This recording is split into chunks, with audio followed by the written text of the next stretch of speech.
ನಾನು ಹೇಳ್ಬೋದು. ವಿಚಿತ್ರ ವ್ಯಕ್ತಿಗಳು, ಕೆಲವು ಎಕ್ಸೆಂಟ್ರಿಕ್ ಅಂತಾರಲ್ಲ ಇಂಗ್ಲೀಷ್ನಲ್ಲಿ, ಆ ಥರ ವ್ಯಕ್ತಿ. ಭಾಳ ಕುತೂಹಲ, ಒಂದೊಂದು ಹೆಜ್ಜೆ ಹೆಜ್ಜೆಗೂ ಕುತೂಹಲ ಕ್ರಿಯೇಟ್ ಮಾಡ್ತಾ ಇರೋದು. ಅಂಥ ಕೈಲಾಸಂ ಅವ್ರನ್ನ ಇವತ್ತು 19ನೇ ತಾರೀಕು, ಇವತ್ತು ಮುಂದಿನ ತಿಂಗಳು 23ನೇ ತಾರೀಕು ಅವರು ತೀರ್ಕೊಂಡಿದ್ದು. 1946ನೇ ಇಸ್ವಿ. 70 ವರ್ಷ ಆಗುತ್ತೆ ತೀರ್ಕೊಂಡು. ಇವತ್ತು ನೆನೆಸ್ಕೊಳ್ತಾ ಇದ್ದೀವಲ್ಲ, ಯಾಕೆ ಅಂತ ಒಂದು ಆಶ್ಚರ್ಯ. ಕೈಲಾಸಂ ತೀರ್ಕೊಂಡೇ 70 ವರ್ಷ ಆಗಿ ಅವರ ಕೃತಿಗಳು ಸುಮಾರು 1918ರಿಂದ 35ನೇ ಇಸ್ವಿ ಆ ಟೈಮ್ನಲ್ಲಿ ಬರೆದಿದ್ದು. 35ಕ್ಕೆ ಅವರು ಸುಮಾರು ಕೊನೆಯ ನಾಟಕ ಬರೆದು ಮುಗಿಸಿದ. ಅದಾದಮೇಲೆ ಜಾಸ್ತಿ ಬರೆದಿಲ್ಲ. 35ನೇ ಇಸ್ವಿಲಿ ಬರ್ತಾ ಇರೋದಿದ್ದು ಈಗಲೂ ನೆನೆಸ್ಕೊಳ್ತಾ ಇದ್ದೀವಲ್ಲ. ಅಂದರೆ ಆ ಕೈಲಾಸಂನಲ್ಲಿ ಏನಿದೆ? ಬರೀ ಹಾಸ್ಯನ? ಕರ್ನಾಟಕ ಪ್ರಹಸನ ಪ್ರಪಿತಾಮಹನ? ಬರೀ ಹಾಸ್ಯನೇ ಆಗೋಂಗಿದ್ರೆ ಬೇಕಾದಷ್ಟು ಜನ ಇದ್ದಾರಲ್ಲ ನಮ್ಮಲ್ಲಿ ಹಾಸ್ಯಗಾರರು, ಮಾತಾಡೋರಾಗಲಿ ಬರೆಯೋರಾಗಲಿ. ಯಾಕೆ ಈ ವಿಶೇಷ ಆಸಕ್ತಿ ಅಂತ ಒಂದು ಕುತೂಹಲದಾಗಿ ಯೋಚನೆ ಮಾಡ್ತಾ ಇದ್ದೆ. ಆವಾಗ ನನಗೆ ಸಿಕ್ಕಿದ್ದೇನಪ್ಪ ಅಂದರೆ, ಡಿ.ವಿ. ಗುಂಡಪ್ಪನವರು ಒಂದು ಮುನ್ನುಡಿ ಬರೆದಿದ್ದಾರೆ ಯಾವುದೋ ಒಂದು ಪುಸ್ತಕದಲ್ಲಿ ಭಾಳ ಹಿಂದೆ. ಪ್ರತಿಯೊಬ್ಬ ಕನ್ನಡಿಗನೂ ಆ ಸೆಂಟೆನ್ಸ್ ಜ್ಞಾಪಿಸ್ಕೋಬೇಕು. ನಮ್ಮ ಜನ, ಡಿ ವಿ ಜಿ ಅವ್ರ ವರ್ಡ್ಸು, ನಮ್ಮ ಜನ ಇನ್ನೂ ಕೈಲಾಸಂ ನಾಟಕಗಳ ಸಂಪರ್ಕದಲ್ಲಿದ್ದಾರೆ ಅಂದರೆ ಅದರ ಅರ್ಥ ಅವರು ಮಾನಸಿಕವಾಗಿ ಆರೋಗ್ಯವಾಗಿದ್ದಾರೆ ಅಂತ ಅರ್ಥ.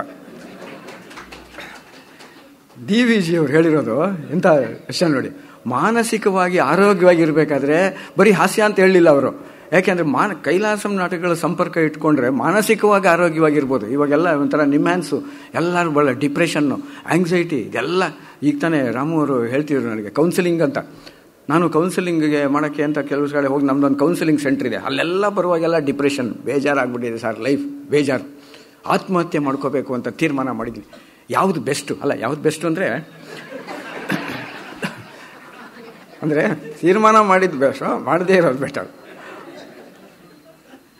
ಸೊ ಹೀಗಿರುವಾಗ ಕೈಲಾಸಂ ನಾಟಕ ಬರೀ ನಕ್ಬಿಟ್ರೆ ಆಗತ್ತಾ? ಇವಾಗ ನಮ್ಮಲ್ಲಿ ಭಾಳ ಅನೇಕ ಜನ ಹಾಸ್ಯ ಭಾಷಣಕಾರರಿದ್ದಾರೆ. 2 ಗಂಟೆ 3 ಗಂಟೆ ಅವ್ರದ್ದೆಲ್ಲ ಭಾಷಣ ಎಲ್ಲ ಕೇಳಿಬಿಟ್ರೆ ಪೂರ್ತಿ ಹೊಟ್ಟೆ ತುಂಬ ನಕ್ಬಿಟ್ಟು 2 ಗಂಟೆ 3 ಗಂಟೆ ತನಕ ಮರಿತೀವಿ. ಆಮೇಲೆ ತಿರ್ಗಾ ದುಃಖ ಬರುತ್ತಲ್ಲ, ಅದಕ್ಕೇನಾಗತ್ತೆ? ಅದಕ್ಕೇನೇ ಇಲ್ಲ, ತಿರ್ಗಾ ಅವ್ರನ್ನೇ ಹುಡ್ಕೊಂಡು ಹೋಗೋಕ್ಕಾಗತ್ತಾ? ತಿರ್ಗಾ ಅವ್ರು ಸಿಗಲ್ವಲ್ಲ. ಹಾಗಾಗಿ ನಮ್ಮ ಜೊತೆಯಲ್ಲೇ ನಾವು ಹಾಸ್ಯ ಹೇಗೆ ಇಟ್ಕೊಂಡ್ರೆ ಹೇಗಿರುತ್ತೆ ಅನ್ನೋದು, ಹಾಸ್ಯನ ಹೇಗೆ ಬೆಳೆಸ್ಕೋಬೋದು ಅನ್ನೋದನ್ನು ಕೈಲಾಸಂ ಕೆಲವು ಕಡೆ ಕೊಟ್ಟಿದ್ದಾರೆ. ಅವ್ರನ್ನೇ ಯಾರೋ ಕೈಲಾಸಂ ಕೇಳಿದ್ರಂತೆ, ಸರ್ ಹಾಸ್ಯ ಹೇಗೆ ಹುಟ್ಟತ್ತೆ? ಕೈಲಾಸಂ ಹೇಳ್ತಾರೆ, ಜೀವನದಲ್ಲಿ ನಡೆಯೋ ಘಟನೆಗಳನ್ನು ವಕ್ರದೃಷ್ಟಿಯಿಂದ ನೋಡಿದ್ರೆ ಹಾಸ್ಯ ಹುಟ್ಟತ್ತೆ, ಜೀವನನೇ ವಕ್ರದೃಷ್ಟಿಯಿಂದ ನೋಡಿದ್ರೆ ಫಿಲಾಸಫಿ ಹುಟ್ಟತ್ತೆ ಅಂತ. ಎಂಥ ಸತ್ಯ ಅಲ್ವಾ ಇದು? ಘಟನೆಗಳನ್ನ ಮಾತ್ರ ನೋಡಿದ್ರೆ ಮಾತ್ರ ಹಾಸ್ಯ ಹುಟ್ಟತ್ತೆ, ನಿಜ. ಘಟನೆಗಳು ಮಾತ್ರ ನೋಡಿದ್ರೆ. ಜೀವನನೇ ವಕ್ರದೃಷ್ಟಿಯಿಂದ ನೋಡಿದ್ರೆ ಇಷ್ಟೇನಾ? ಕೈಲಾಸಂ ಕೆಲವು ಇಂಗ್ಲಿಷ್ ಪದ್ಯಗಳು ಬರೆದಿದ್ದಾರೆ, ಅದರಲ್ಲಿ ಎಷ್ಟು ಚೆನ್ನಾಗಿ G.P. ರಾಜರತ್ನಂ ಟ್ರಾನ್ಸ್ಲೇಟ್ ಮಾಡಿದ್ದಾರೆ ಅದನ್ನು. The anchorite cries with cardiac sighs, complaining the world is but a show. The poet decries such dolorous cries and gifts us his afterglow ಅಂತ ಒಂದು ಪದ್ಯ. ಎಷ್ಟು ಚೆನ್ನಾಗಿದೆ ನೋಡಿ ಪದ್ಯ. ಇದನ್ನು ಕೈಲಾಸಂ ಪದ್ಯ, ಇಂಗ್ಲಿಷ್ ಪದ್ಯನ, ಆ ಪ್ರಾಸಗಳು 2nd ಲೈನು 4th ಲೈನು ಪ್ರಾಸ. The anchorite cries with cardiac sighs, complaining the world is but a show ಪ್ರಾಸ. The poet decries such dolorous cries and gifts us his afterglow. ಇದನ್ನು ಕನ್ನಡದಲ್ಲಿ ತರಬೇಕು. G.P. ರಾಜರತ್ನಮ್ಮು, ತಾಪಸಿಯು ನಿಟ್ಟುಸಿರನ ಎದೆಯಾರ ಬಿಟ್ಟು ಆಕ್ಷೇಪ ಗೈವನಿ ಜೀವನ ಬರೀ ನಟನೆ ಎಂದು, ಕವಿಯೋ ತಾನೀ ತೆರೆದ ಗೋಳ ಬದಿಗಿಟ್ಟು ದಾನಗೈವನು ತನ್ನ ಬಳಿಕ ಬಂದ ಬೆಳಕ ತಂದು. ಒರಿಜಿನಲ್ ಗ್ರೇಟೋ, ಟ್ರಾನ್ಸ್ಲೇಷನ್ ಗ್ರೇಟೋ ಅಂತ. ಗಿಫ್ಟ್ಸ್ ಆಫ್ಟರ್ ಗ್ಲೋ ಅನ್ನೋದಕ್ಕೆ ಬಳಿಕ ಬಂದ ಬೆಳಕ. ಎಂಥ ಟ್ರಾನ್ಸ್ಲೇಷನ್ ಇದು! ಕೈಲಾಸಂ ನಾಟಕಗಳಲ್ಲಿ ಇರುವಂಥದ್ದು. ಕೈಲಾಸಂ ನಾಟಕ ಬರೀ ಹಾಸ್ಯ ಅಷ್ಟೇ ಅಲ್ಲದೆ ಜೀವನದಲ್ಲಿ ನಡೆಯೋ ಘಟನೆಗಳನ್ನು ವಕ್ರದೃಷ್ಟಿಯಿಂದ ನೋಡ್ತಾರೆ, ಜೀವನನೇ ವಕ್ರದೃಷ್ಟಿಯಿಂದ ನೋಡ್ತಾರೆ. ತಿರುಮಲೆ ತಾತಾಚಾರ್ಯ ಶರ್ಮರು ಒಂದು ಕಡೆ ಬರೀತಾರೆ, ಕನ್ನಡದಲ್ಲಿ ನಗೆಗಾರ ದಾರ್ಶನಿಕರು ಇಬ್ಬರು, ಒಬ್ಬರು ಕೈಲಾಸಂ, ಇನ್ನೊಬ್ಬರು ಬೀಚಿ ಅಂತ. ಯಾಕೆಂದರೆ ನಕ್ಕಿದ ತಕ್ಷಣ, ನಕ್ಕಾದ್ಮೇಲೆ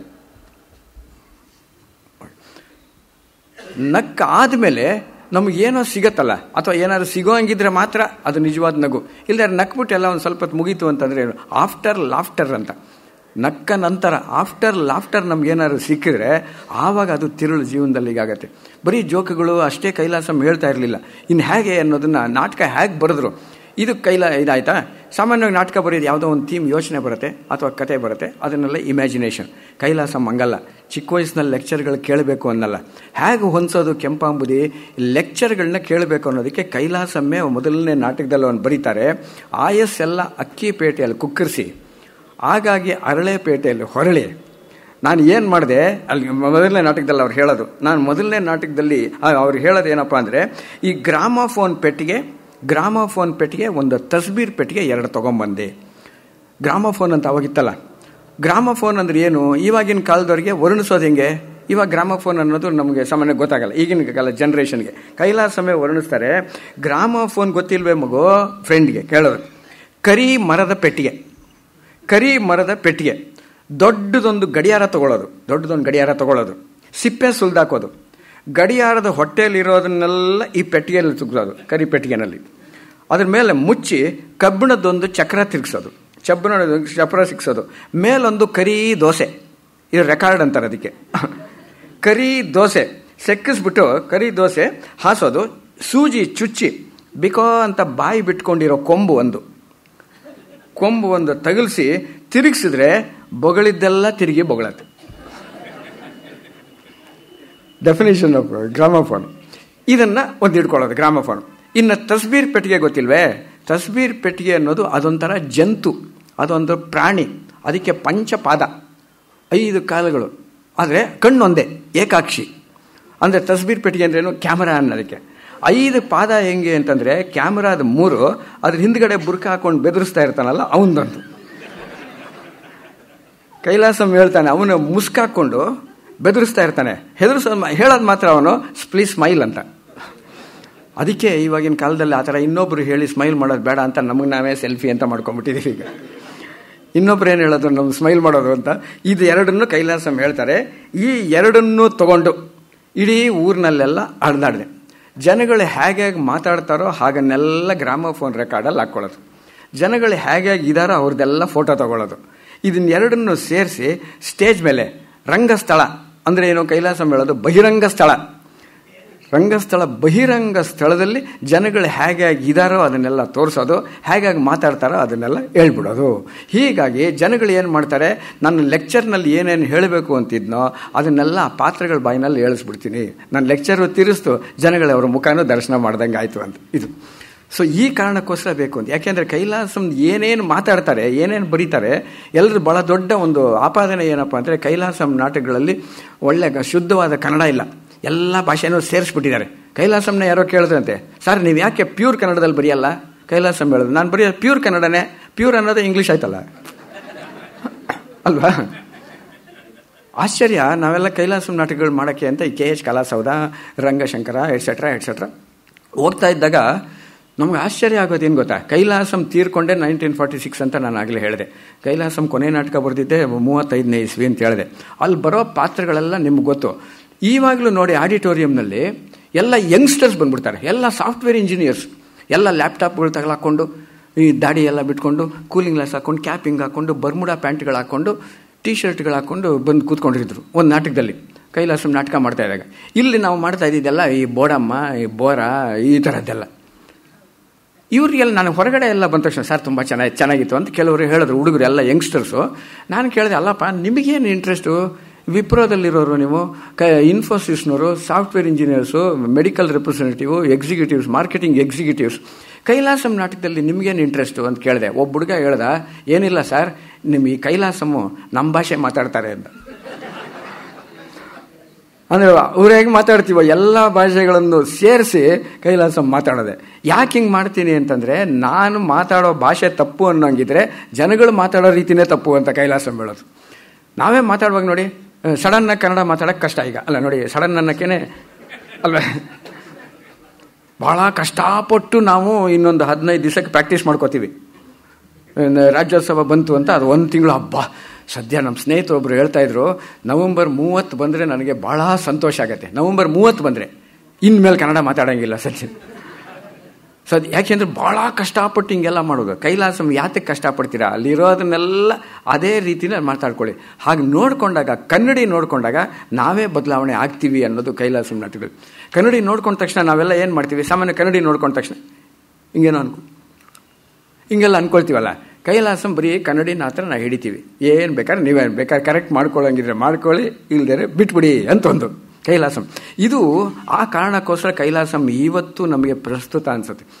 DVG ಇನ್ನೂ ಮುಂದುವರೆದು ಹೇಳ್ತಾರೆ, ಮಾನಸಿಕ ಆರೋಗ್ಯ ಅನ್ನೋದಕ್ಕೆ ಕೈಲಾಸಂಗೆ 2 ಮುಖಗಳು, ಒಂದು ಗಂಭೀರ, ಇನ್ನೊಂದು ಹಾಸ್ಯ. ಜೀವನದಲ್ಲಿ ಎರಡೂ ಬೇಕು. ಸಾಮಾನ್ಯವಾಗಿ DVGದು ಎಲ್ಲರೂ ಕೋಟ್ ಮಾಡೋದು ನಗುವು ಸಹಜದ ಧರ್ಮ, ನಗಿಯುವುದು ಪರಧರ್ಮ ಅಷ್ಟೇ ಅಲ್ವಲ್ಲ. ಬರೀ ನಗ್ತಾ ಇರೋಕ್ಕೆ ಎಲ್ಲ ಆಗುತ್ತೆ, ತಾಪತ್ರಯಗಳು ಕಷ್ಟಗಳು ಎಲ್ಲ ಇರುತ್ತೆ.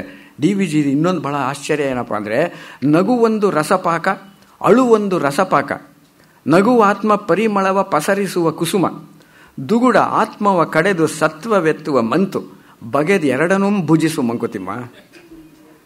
ಅದು ಕೈಲಾಸಂ ನಾಟಕಗಳಲ್ಲಿ ಸಿಗೋದು.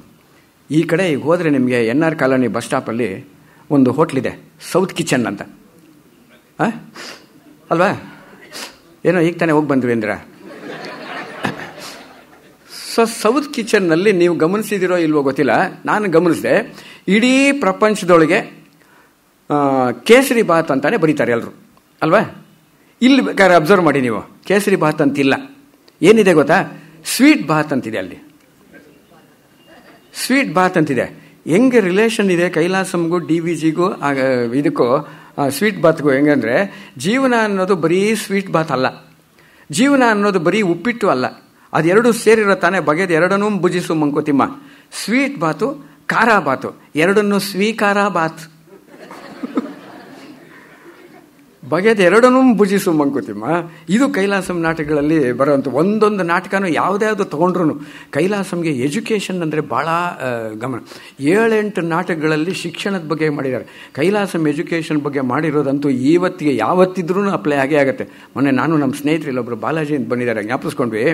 ಇನ್ನೂ ಮಕಾಲೆ ಸಿಸ್ಟಮ್ನೇ ಫಾಲೋ ಮಾಡ್ಕೊಂಡು ಬರ್ತಾ ಇದ್ದೀವಿ.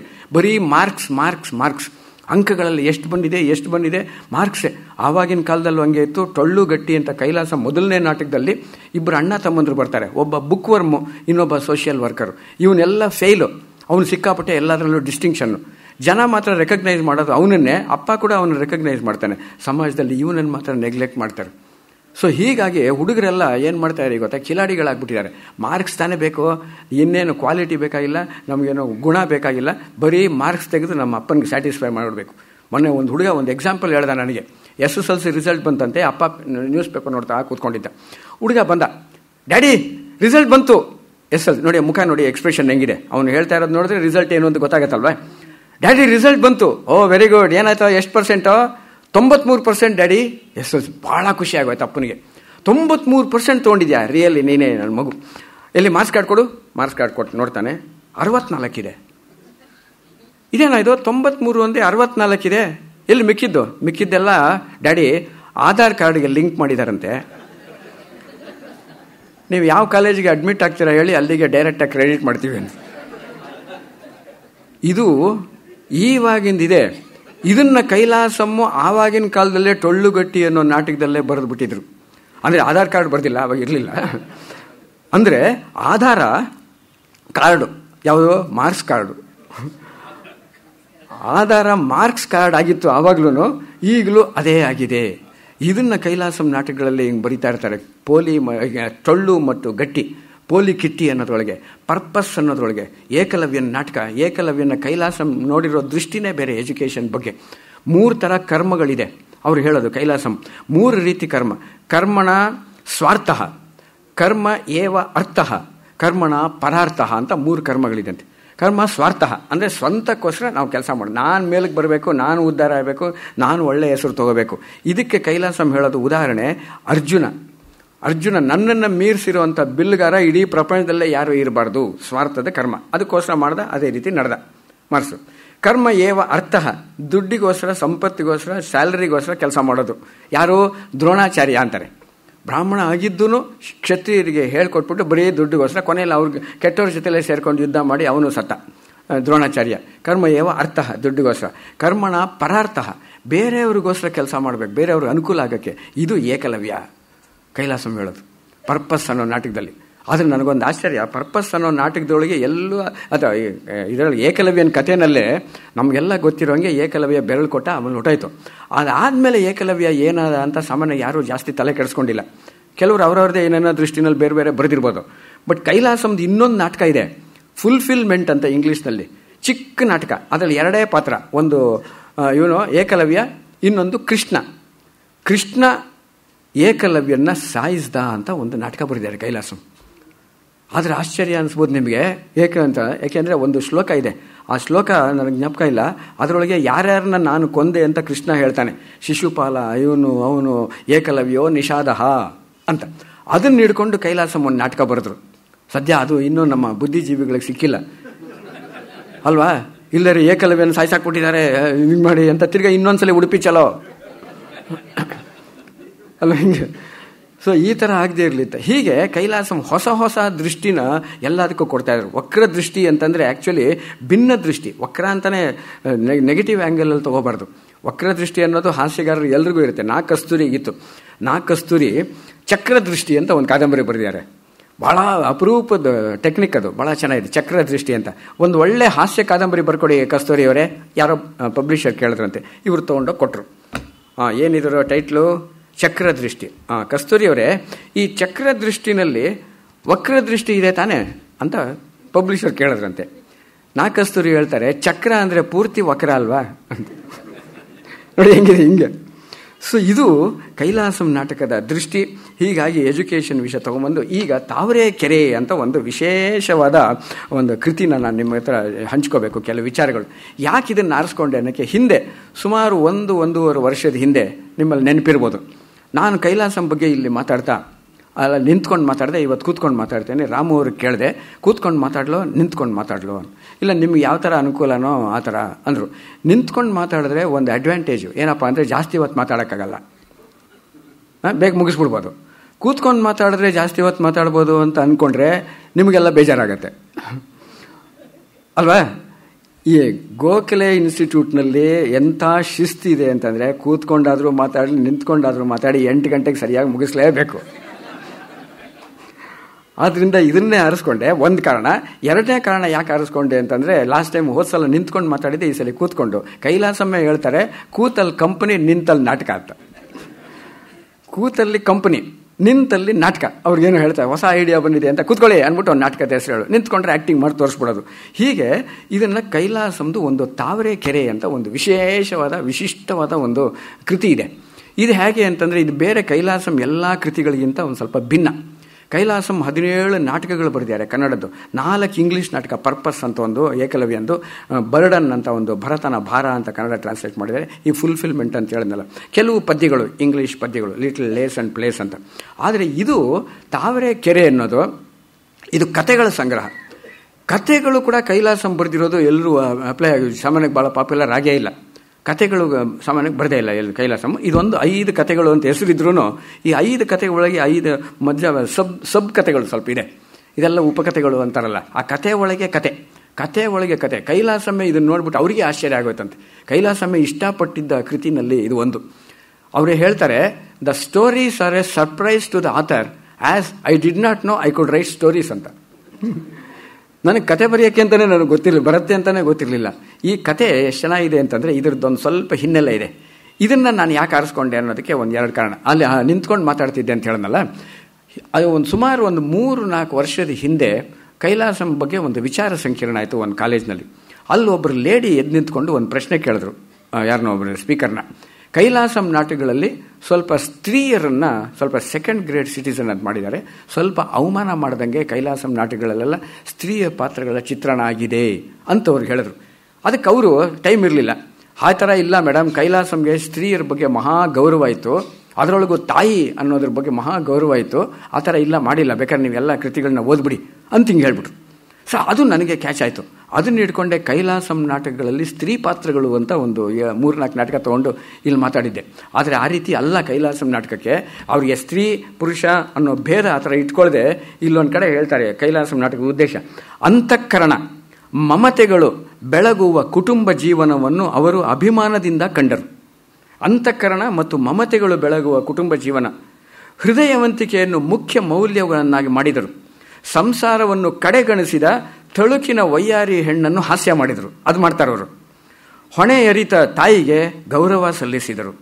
ಈ ಭೂಮಿಯಲ್ಲಿ ವಾಸಿಸೋಕೆ ನಾವು ದೇವರಿಗೆ ಕೊಡಬೇಕಾದ ಬಾಡಿಗೆ ಅಂದರೆ ನಮ್ಮ ಸುತ್ತಮುತ್ತಲೂ ಇರೋ ಜನರಿಗೆ ಉಪಯೋಗ.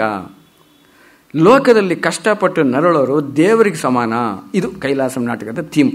ಈ ಭೂಮಿಯಲ್ಲಿ ವಾಸ ಮಾಡೋಕ್ಕೆ ನಮ್ಗೆ ಕೊಟ್ಟಿದ್ದಾನಲ್ಲ, ಇದರೊಳಗೆ ಇದೀವಲ್ಲ, ಇದಕ್ಕೆ ನಾವು ದೇವ್ರಿಗೆ ಕೊಡಬೇಕಾದ ಬಾಡಿಗೆ ಅಂತಂದರೆ ಅದೇ ಸುತ್ತಮುತ್ತ ಇರೋ ಜನಗಳಿಗೆ ಉಪಯೋಗ ಆಗೋದು. ಕಷ್ಟಪಟ್ಟು ನರಳು ದೇವರಿಗೆ ಸಮಾನ. ಇದನ್ನೇ ಸ್ವಾಮಿ ವಿವೇಕಾನಂದರು ಹೇಳಿದ್ರಲ್ವ, ದೀನ ದೇವೋಭವ ದರಿದ್ರ ದೇವೋಭವ ಅಂತ ಸ್ವಾಮಿ ವಿವೇಕಾನಂದ ಹೇಳಿದ್ರು. ಇದನ್ನ ಥೀಮ್ ಇಟ್ಕೊಂಡು ಕೈಲಾಸಂ ಎಲ್ಲ ನಾಟಕಗಳಲ್ಲೂ ಬರೆದ್ರು. ದೇವರು ನಂಬಲ್ಲ ಅನ್ನೋರಿಗೆ ಬಿಡಿ, ಆ ಬಾಡಿಗೆ ಕೊಡಲ್ಲ, ಬಾಡಿಗೆ ಸಾಲ ಮನ್ನಾ ಬಡ್ಡಿ ಮನ್ನಾ ಥರ ಇದು ಬಾಡಿಗೆ ಮನ್ನಾ ಇದೆಯೋ ಏನೋ ಗೊತ್ತಿಲ್ಲ, ಅದು ಓನರ್ ಡಿಸೈಡ್ ಮಾಡ್ತಾನೆ. ನಾವು ಟೆನೆಂಟ್ಗಳು, ನಾವು ಟೆನೆಂಟು. ಸೊ ಹೀಗಿಟ್ಕೊಂಡಾಗ ಇಲ್ಲಿ ಅದಕ್ಕೋಸ್ಕರ ಆರಿಸ್ಕೊಂಡೆ. ಲಾಸ್ಟ್ ಟೈಮ್ ನನಗೆ ಪ್ರವೋಕ್ ಮಾಡಿದ್ದು ಸ್ತ್ರೀಯರಲ್ಲಿ ಅವಮಾನ ಮಾಡಿದ್ದಾರೆ ಕೈಲಾಸಂ ಅಂತ. ಈ ಸಲ ನನಗೆ ಪ್ರವೋಕ್ ಮಾಡಿದ್ದು ಯಾವುದು ಅಂತ ಅಂದರೆ ಸುತ್ತಮುತ್ತ ನಡೀತಾ ಇರುವಂಥ ಘಟನೆಗಳು, ಜಾತಿ ವಿಷಯದಲ್ಲಿ, ಧರ್ಮದ ವಿಷಯದಲ್ಲಿ, ದೇವರ ವಿಷಯದಲ್ಲಿ. ಈ ಮೂರು ಜಾತಿ, ಭಾಷೆ, ಧರ್ಮ, ಈ ಮೂರರೊಳಗೆ ಏನೇನು ನಡೀತಾ ಇದೆ ಅಂತ ನಾವೆಲ್ಲ ಗಮನಿಸ್ತಾ ಇದ್ದೀವಿ. ಇದನ್ನು ಕೈಲಾಸಂ 1930ನೇ ಇಸ್ವಿನಲ್ಲೇ ಹೇಗೆ ಇದನ್ನು ಡೀಲ್ ಮಾಡಿದ್ದಾರೆ ಅಂತ ಈಗ ನೋಡೋಣ. ಇಲ್ಲಿ ಒಂದು ತಾವರೆಕೆರೆ ಅಂತ ಒಂದು, ಇದಕ್ಕೆ ಅಗೈನ್ ಸುಮಾರು ವರ್ಷಗಳಿಂದ ನಾನು ಕಾಲೇಜಲ್ಲಿ ಓದ್ತಾ ಇದ್ದಾಗ ಕೈಲಾಸಂ ನಾಟಕೋತ್ಸವ ಅಂತ ನ್ಯಾಷನಲ್ ಕಾಲೇಜ್ ಬಸವನಗುಡಿನಲ್ಲಿ ಮಾಡಿದ್ರು. ಆವಾಗ ಬಿ ಕೃಷ್ಣ ಅಂತ ಅವ್ರು ಆರ್ಗನೈಸ್ ಮಾಡಿದ್ರು. ನಾವು ನಮ್ಮ ಸ್ನೇಹಿತರೆಲ್ಲ ಸೇರಿಕೊಂಡು ಒಂದು 8-10 ಜನ ಸೇರಿಕೊಂಡು ಯಾವುದಾದ್ರು ಕೈಲಾಸಂ ನಾಟಕದ ಎಂಟ್ರಿ ಕೊಡೋಣ. ಲಾ ಕಾಲೇಜ್, ರೇಣುಕಾಚಾರ್ಯ ಲಾ ಕಾಲೇಜಿಂದ ಎಂಟ್ರಿ ಕೊಟ್ವಿ. ಅಪರೂಪದ ನಾಟಕ, ಇದುವರೆಗೂ ಯಾರೋ ಕಡಿಮೆ ಆಡಿರುವಂಥ ನಾಟಕ ಕೊಡಬೇಕು. ಬಂಡವಾಳದ ಬಡಾಯಿ, ಹೋಮ್ ರೂಲು, ಅಮ್ಮ ಅವ್ರ ಗಂಡ, ಅನುಕೂಲ ಕೋಬಣ್ಣ, ಇದೆಲ್ಲ ಎಲ್ಲರೂ ಎಂಟ್ರಿಗಳು ಬಂದಿದೆ. ಯಾವುದು ಎಂಟ್ರಿ ಬರದೇ ಇರೋದು ಯಾವುದಿದೆ ಅಂತ ನೋಡಿದಾಗ ಎಲ್ಲ ನಾಟಕದ ಎಂಟ್ರಿ ಇದೆ. ಈ ತಾವರೆಕೆರೆ ಅಂತ ಒಂದು ಆಡೋಣ ಅಂತ ಒಂದು ಬಂತು. ಆದರೆ ತಾವರೆಕೆರೆ ಕತೆಗಳು, ನಾಟಕ ಅಲ್ಲ ಅದು. ಭಾಳ ಹಿಂದೆ ಎಲ್ಲೋ ಓದಿದ ಜ್ಞಾಪಕ ಬಂತು. G.P. ರಾಜರತ್ನಂ ಕೈಲಾಸಂಗೆ 60 ವರ್ಷ ಆದಾಗ ಒಂದು ಸಣ್ಣ ಘಟನೆ ಇದೆ. 60 ವರ್ಷ ಆಯ್ತಂತೆ ಕೈಲಾಸಂ, ಒಂದೇ ಸಲ 60 ವರ್ಷ ಆದಾಗ ಕೈಲಾಸಂ ಕಾವ್ಯೋತ್ಸವ ಅಂತ ಒಂದು ಮಾಡಬೇಕು ಅಂತ G.P. ರಾಜರತ್ನಂ ಅವ್ರ ಸ್ನೇಹಿತರೆಲ್ಲ ತೀರ್ಮಾನ ಮಾಡಿದ್ರು. ಅದರೊಳಗೆ ಹೇಗಿರಬೇಕು, 1 ವಾರ ಕೈಲಾಸಂ ನಾಟಕ, ಕೈಲಾಸಂ ಬಗ್ಗೆ ಸೆಮಿನಾರ್. ಏನು ಅಂದರೆ 4 ದಿವಸ ಕೈಲಾಸಂ ಬಗ್ಗೆ ಭಾಷಣ, ಕೈಲಾಸಂ ಕುರಿತು ಬೇರೆ ಬೇರೆಯವರಿಂದ, DVG, ನಾನಕರು, KV ಅಯ್ಯರು, G.P. ರಾಜರತ್ನಂ, ಈ ಥರ ಮಹಾನ್ ದೊಡ್ಡ ಅವ್ರ ಜೊತೆಯಲ್ಲಿ ಒಡನಾಟ ಇದ್ದವರಿಂದ 4 ದಿವಸ ಕೈಲಾಸಂ ಬಗ್ಗೆ ಭಾಷಣ, ಬೇರೆ ಬೇರೆ. 3 ದಿವಸ ಕೈಲಾಸಂದು ಒಂದು 3 ನಾಟಕ ಪ್ರದರ್ಶನ. ಈ ರೀತಿ ಮಾಡಬೇಕು ಅಂತಿದ್ದೀವಿ ಸರ್, ದಯವಿಟ್ಟು ಪರ್ಮಿಷನ್ ಕೊಡಿ ಅಂತ ಕೈಲಾಸಂಗೆ G.P. ರಾಜರತ್ನಂ ಲೆಟರ್ ಬರೆದ್ರಂತೆ, ಕೈಲಾಸಂ ಬೇರೆ ಊರಲ್ಲಿದ್ದಾಗ. ಆವಾಗ ಕೈಲಾಸಂ ಅದಕ್ಕೆ ರಿಪ್ಲೈ ಮಾಡ್ತಾರೆ, regarding Kavyotsava my dear G.P. I want to tell you 4 days seminar and 3 days drama presentation which you have proposed. Let there be more picturing of my place than lecturing of my person. ಎಂತ first class ಇದೆ. Let there be more picturing of my place than lecturing of my person. ನನ್ನ ಬಗ್ಗೆ ಮಾತಾಡೋದಕ್ಕಿಂತ ನನ್ನ ನಾಟಕದ ಪ್ರದರ್ಶನ ಆಗಲಿ ಅಂತಿಂಗ್ ಅಂದರು ಅಂತ ಎಲ್ಲೋ ಒಂದು ಕಡೆ. ಆದ್ರೂ ಕೈಲಾಸಂ ನಾಟಕಗಳದೆಲ್ಲ ಪರಿಚಯ ಮಾಡುವಾಗ G.P. ರಾಜರತ್ನಂ ನಮ್ಮ ಫ್ರೆಂಡ್ಸು ಆ ಕಾವ್ಯೋತ್ಸವದಲ್ಲಿ ಒಂದು 15 ನಿಮಿಷ ಈ ತಾವರೆಕೆರೆನ ನಾಟಕ ಥರ ಕನ್ವರ್ಟ್ ಮಾಡಿದ್ರು ಅಂತ ಒಂದು ಕಡೆ ಓದಿದ್ದೆ. ಇದು ನಾವು ತಾವರೆಕೆರೆ ಎಂಟ್ರಿ ಕೊಡೋಣ ಕೈಲಾಸಂ ಕಾಂಪಿಟೇಷನ್ಗೆ. ನಾನು ನಮ್ಮ 4-5 ಜನ ಸ್ನೇಹಿತರೆಲ್ಲ ರಾಜರತ್ನಂ ಮನೆಗೆ ಹೋದ್ವಿ ಮಲ್ಲೇಶ್ವರದಲ್ಲಿ. ಬನ್ನಿ, ಏನು ಸಮಾಚಾರ, ಅವ್ರದ್ದೆಲ್ಲ ವಾಯ್ಸ್ ಕೇಳಿರೋಂಥವ್ರು ಎಂಥ ಜ್ಞಾಪಿಸ್ಕೊಳ್ಳು, ಕಂಚಿನ ಕಂಠ ಅಲ್ವಾ. ಸೊ ಬನ್ನಿ, ಏನು ಸಮಾಚಾರ. ಏನಿಲ್ಲ ಸರ್, ನಾವು ಈ ಥರ ತಾವರೆಕೆರೆ ಅಂತ ನಾಟಕ ಮಾಡಬೇಕು ಅಂತಿದ್ದೀವಿ, ಅದಕ್ಕೆ ಒಂದು ಸ್ವಲ್ಪ ನಿಮ್ಮ ಹತ್ರ ಚರ್ಚೆ ಮಾಡಬೇಕು ಅಂತ ಬನ್ನಿ. ಹೇಗೆ ಮಾಡಿದ್ರಿ ನೀವು? No, Tavarekere is not a drama for your information. Tavarekere is a collection of stories. It cannot be converted into a drama. If you still convert into a drama, it cannot be Kailasam, it can be either Gundurao or Ramamurthy ಅಂತ ಬೈದ್ಬಿಟ್ರು. So you cannot convert it ಅಂತ ಇಂಗ್ಲೀಷ್ನಲ್ಲಿ ಬೈದಾಕ್ಬಿಟ್ರು Kannada lecturer G.P. Rajaratnam. ಸರಿ, ಇನ್ನೇನು ಮಾಡೋದು ಅಂತ ವಾಪಸ್ ಬಂದ್ವಿ. ಏನು ಮಾಡೋಣ ಈಗ, ರಾಜರತ್ನಂ ಆಗಲ್ಲ ಅಂದ್ಬಿಟ್ರಲ್ಲ ಅಂದ್ನೋಡಿ. ಇಲ್ಲ, ಒಂದು ಕೆಲಸ ಮಾಡಿ, ರಾಜರತ್ನಂ ಐಡಿಯಾ ಕೊಡಲಿಲ್ಲ, ನಾವೇ ಚೇಂಜ್ ಮಾಡೋಣ ಅಂತ ನಾವು 3-4 ಜನ ಸೇರಿಕೊಂಡು ಈ ತಾವರೆಕೆರೆನ ನಾಟಕ ಥರ ಕನ್ವರ್ಟ್ ಮಾಡಿಬಿಟ್ಟು ನೆರೇಷನ್ ಎಲ್ಲ ಡೈಲಾಗ್ ಎಲ್ಲ ಹಾಕಿ 1.25 ಗಂಟೆ ಮಾಡಿ ಇಲ್ಲಿ ಪ್ರದರ್ಶನ ಮಾಡಿದ್ವಿ. ಮಾಡಿದಾಗ ಕೈಲಾಸಂ ನಾಟಕ ಸ್ಪರ್ಧೆಗಳಾಯ್ತಲ್ಲ, ಆ ನಾಟಕಕ್ಕೆ 5 ಆಸ್ಕರ್ ಅವಾರ್ಡ್ಗಳು, Oscar award, best drama, best director, best actor, ಹಿಂಗೆ ಒಂದು 5-6 ಬಂದ್ಬಿಡ್ತು. ಆದರೆ ಆಶ್ಚರ್ಯ ಏನು ಗೊತ್ತಾ, ಆ ನಾಟಕದ ಪ್ರೈಸ್ ಡಿಸ್ಟ್ರಿಬ್ಯೂಷನ್ಗೆ ಮುಖ್ಯ ಅತಿಥಿ G.P. ರಾಜರತ್ನಂ. ಮೊದಲನೇ ಬಹುಮಾನ ಅತ್ಯುತ್ತಮ ನಿರ್ದೇಶನ, ಅತ್ಯುತ್ತಮ ಪಾತ್ರ ಇವರು ಆದಿಮೂರ್ತಿ, ಮತ್ತು ಇನ್ಯಾವುದೋ ಸಪೋರ್ಟಿಂಗ್ ಕ್ಯಾರೆಕ್ಟರ್ ಶಾಮಣ್ಣ, ಇನ್ನವರಿಗೆ ಯಾವುದೋ ತಂಡ ರೇಣುಕಾಚಾರ್ಯ ಲಾ ಕಾಲೇಜಿನ ಕನ್ನಡ ಸಂಘದವ್ರು ಬಂದು ಬಹುಮಾನ ಇಸ್ಕೋಬೇಕು. ನಾವೆಲ್ಲ ಹೋಗಿ ನಮಸ್ಕಾರ ಸರ್, ಗೊತ್ತಿತ್ತು ಅವ್ರಿಗೆ. ಸೊ ನಾನು ನಮಸ್ಕಾರ ಸರ್ ಅಂದೆ. G.P. ರಾಜರತ್ನಂ ಅಂತೂ ಮಾಡಿದ್ರಿ. ಆ ರೀತಿ ಚಾಲೆಂಜ್ ತೊಗೊಂಡು ನೀವು ಮಾಡಲಿ ಅಂತಾನೆ ನಾನು ಅವತ್ತು ನಿಮಗೆ ಡಿಸ್ಕರೇಜ್ ಮಾಡಿದ್ದು ಅಂದ್ಬಿಟ್ರು. ಇದು ಪ್ರೋತ್ಸಾಹ ಕೊಟ್ಟು, ಇದು ಆ ತಾವರೆಕೆರೆ ಬಹಳ ಆಶ್ಚರ್ಯ. ಅದನ್ನು ಇವತ್ತು ಇದರೊಳಗೆ ಜಾತಿ ಬರುತ್ತೆ, ಧರ್ಮ ಬರುತ್ತೆ, ಈ ಮೂಢನಂಬಿಕೆ ಕೆಲವು ವಿಷಯಗಳೆಲ್ಲ ಬರುತ್ತೆ ಇದರೊಳಗೆ. ಇದನ್ನು ಇವತ್ತಿಗೆ ಮಾತ್ರ ಎಂಥ ಪ್ರಸ್ತುತ ಅನ್ನೋದಕ್ಕೆ ಇದರೊಳಗೆ ಕೆಲವು ಸೆಲೆಕ್ಟೆಡ್ ಇದನ್ನು ಮಾತ್ರ ನಾನು ನಿಮ್ಮ ಹತ್ರ ಓದಿ ತೋರಿಸ್ಬಿಡ್ತೀನಿ. ಈ ತಾವರೆಕೆರೆ ಅನ್ನೋದು ಎಲ್ಲಿದೆ ಅನ್ನೋದು ನೀವು ಕೇಳ್ಬೋದು. ಎಲ್ಲ ಊರುಗಳಲ್ಲೂ ಒಂದು ಮಿನಿಮಮ್ ಒಂದು 5-6 ತಾವರೆಕೆರೆ ಇದೆ. ಬೆಂಗಳೂರಲ್ಲೇ ಒಂದು 25 ಇರ್ಬೋದು ಅಲ್ವಾ. ಸೊ ಈ ತಾವರೆಕೆರೆ ಯಾವುದಪ್ಪ ಅಂದರೆ ಕೈಲಾಸಂ ಬರೆದಿರೋ ತಾವರೆಕೆರೆ. ಅಲ್ಲಿ ನೋಡಿ ಎಷ್ಟು ಚೆನ್ನಾಗಿದೆ ಹೆಸರು. ನಿಮ್ಮಲ್ಲಿ ಇಕನಾಮಿಕ್ಸ್ ಓದಿರೋರು, ನಮ್ಮ ಎಕನಾಮಿಕ್ಸ್ ಸೈನ್ಸ್ ಇದರೊಳಗೆಲ್ಲ ಒಂದು ಡೆಫಿನೇಷನ್ ಬರುತ್ತೆ ಗೊತ್ತಾ. ಆ ಪದನ ತೊಗೊಂಡು ಹಿಂಗೆ 2 ತುಂಡು ಮಾಡೋದು. The word economics is derived from 2 Greek words, oikos and nomos, which together form oikonomia the art of household management ಅಂತಾರೆ. ನಮಗೆಲ್ಲ ಸೋಷಿಯಲ್ ಡೆಫಿನೇಷನ್ಗಳೆಲ್ಲ 2 ತುಂಡು ಮಾಡಿ ಅದನ್ನ ಕೊನೆಯಲ್ಲಿ ಜಾಯಿನ್ ಮಾಡೋದು. ಕೈಲಾಸಂ ಅದೇ ಟೆಕ್ನಿಕ್ ಅಡಾಪ್ಟ್ ಮಾಡಿದ್ದಾರೆ ಇಲ್ಲಿ.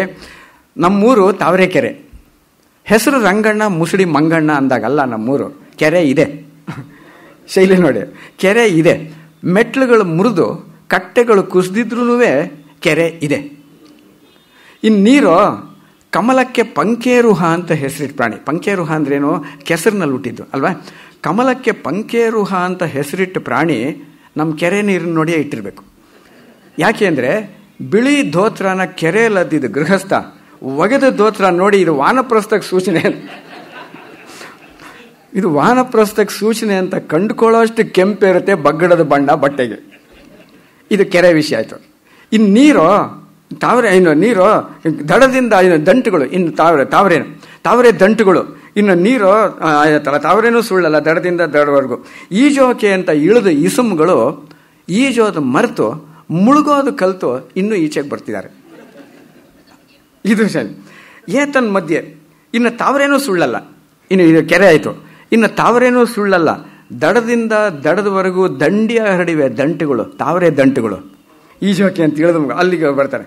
ಹಾಸನದ ಡಿಸ್ಟ್ರಿಕ್ಟು ಇದು, ಹಾಸನದ ತಾವರೆಕೆರೆ. ಹಾಸನದ ಡಿಸ್ಟ್ರಿಕ್ಟು ಹೇಳಬೇಕೆ ನಾನು, ಕೇಳಬೇಕೆ ನೀವು? ಯಥಾ ಪ್ರಕಾರ ಗುಡಿ. ಹಾಸನಗಳು ಅಂದರೆ ಬರೀ ಅತ್ತಾನೆ, ಹಾಸನ ಡಿಸ್ಟ್ರಿಕ್ಟು ಅಂದರೆ ಬರೀ ಗುಡಿಗಳು. ಯಥಾ ಪ್ರಕಾರ ಕೆರೆ ಕಟ್ಟೆ ಮೇಲೆ ಗುಡಿ, ಜಕಣಾಚಾರ್ಯನೋ ಡಕಣಾಚಾರ್ಯನೋ ಕಡ್ದಿದ್ದು ಅಂತಾನೆ, ಕಡ್ದಿದ್ದು ಹೇಗೂ ಹೊರಗೂ ಒಳಗೂ ಗೋಪುರ.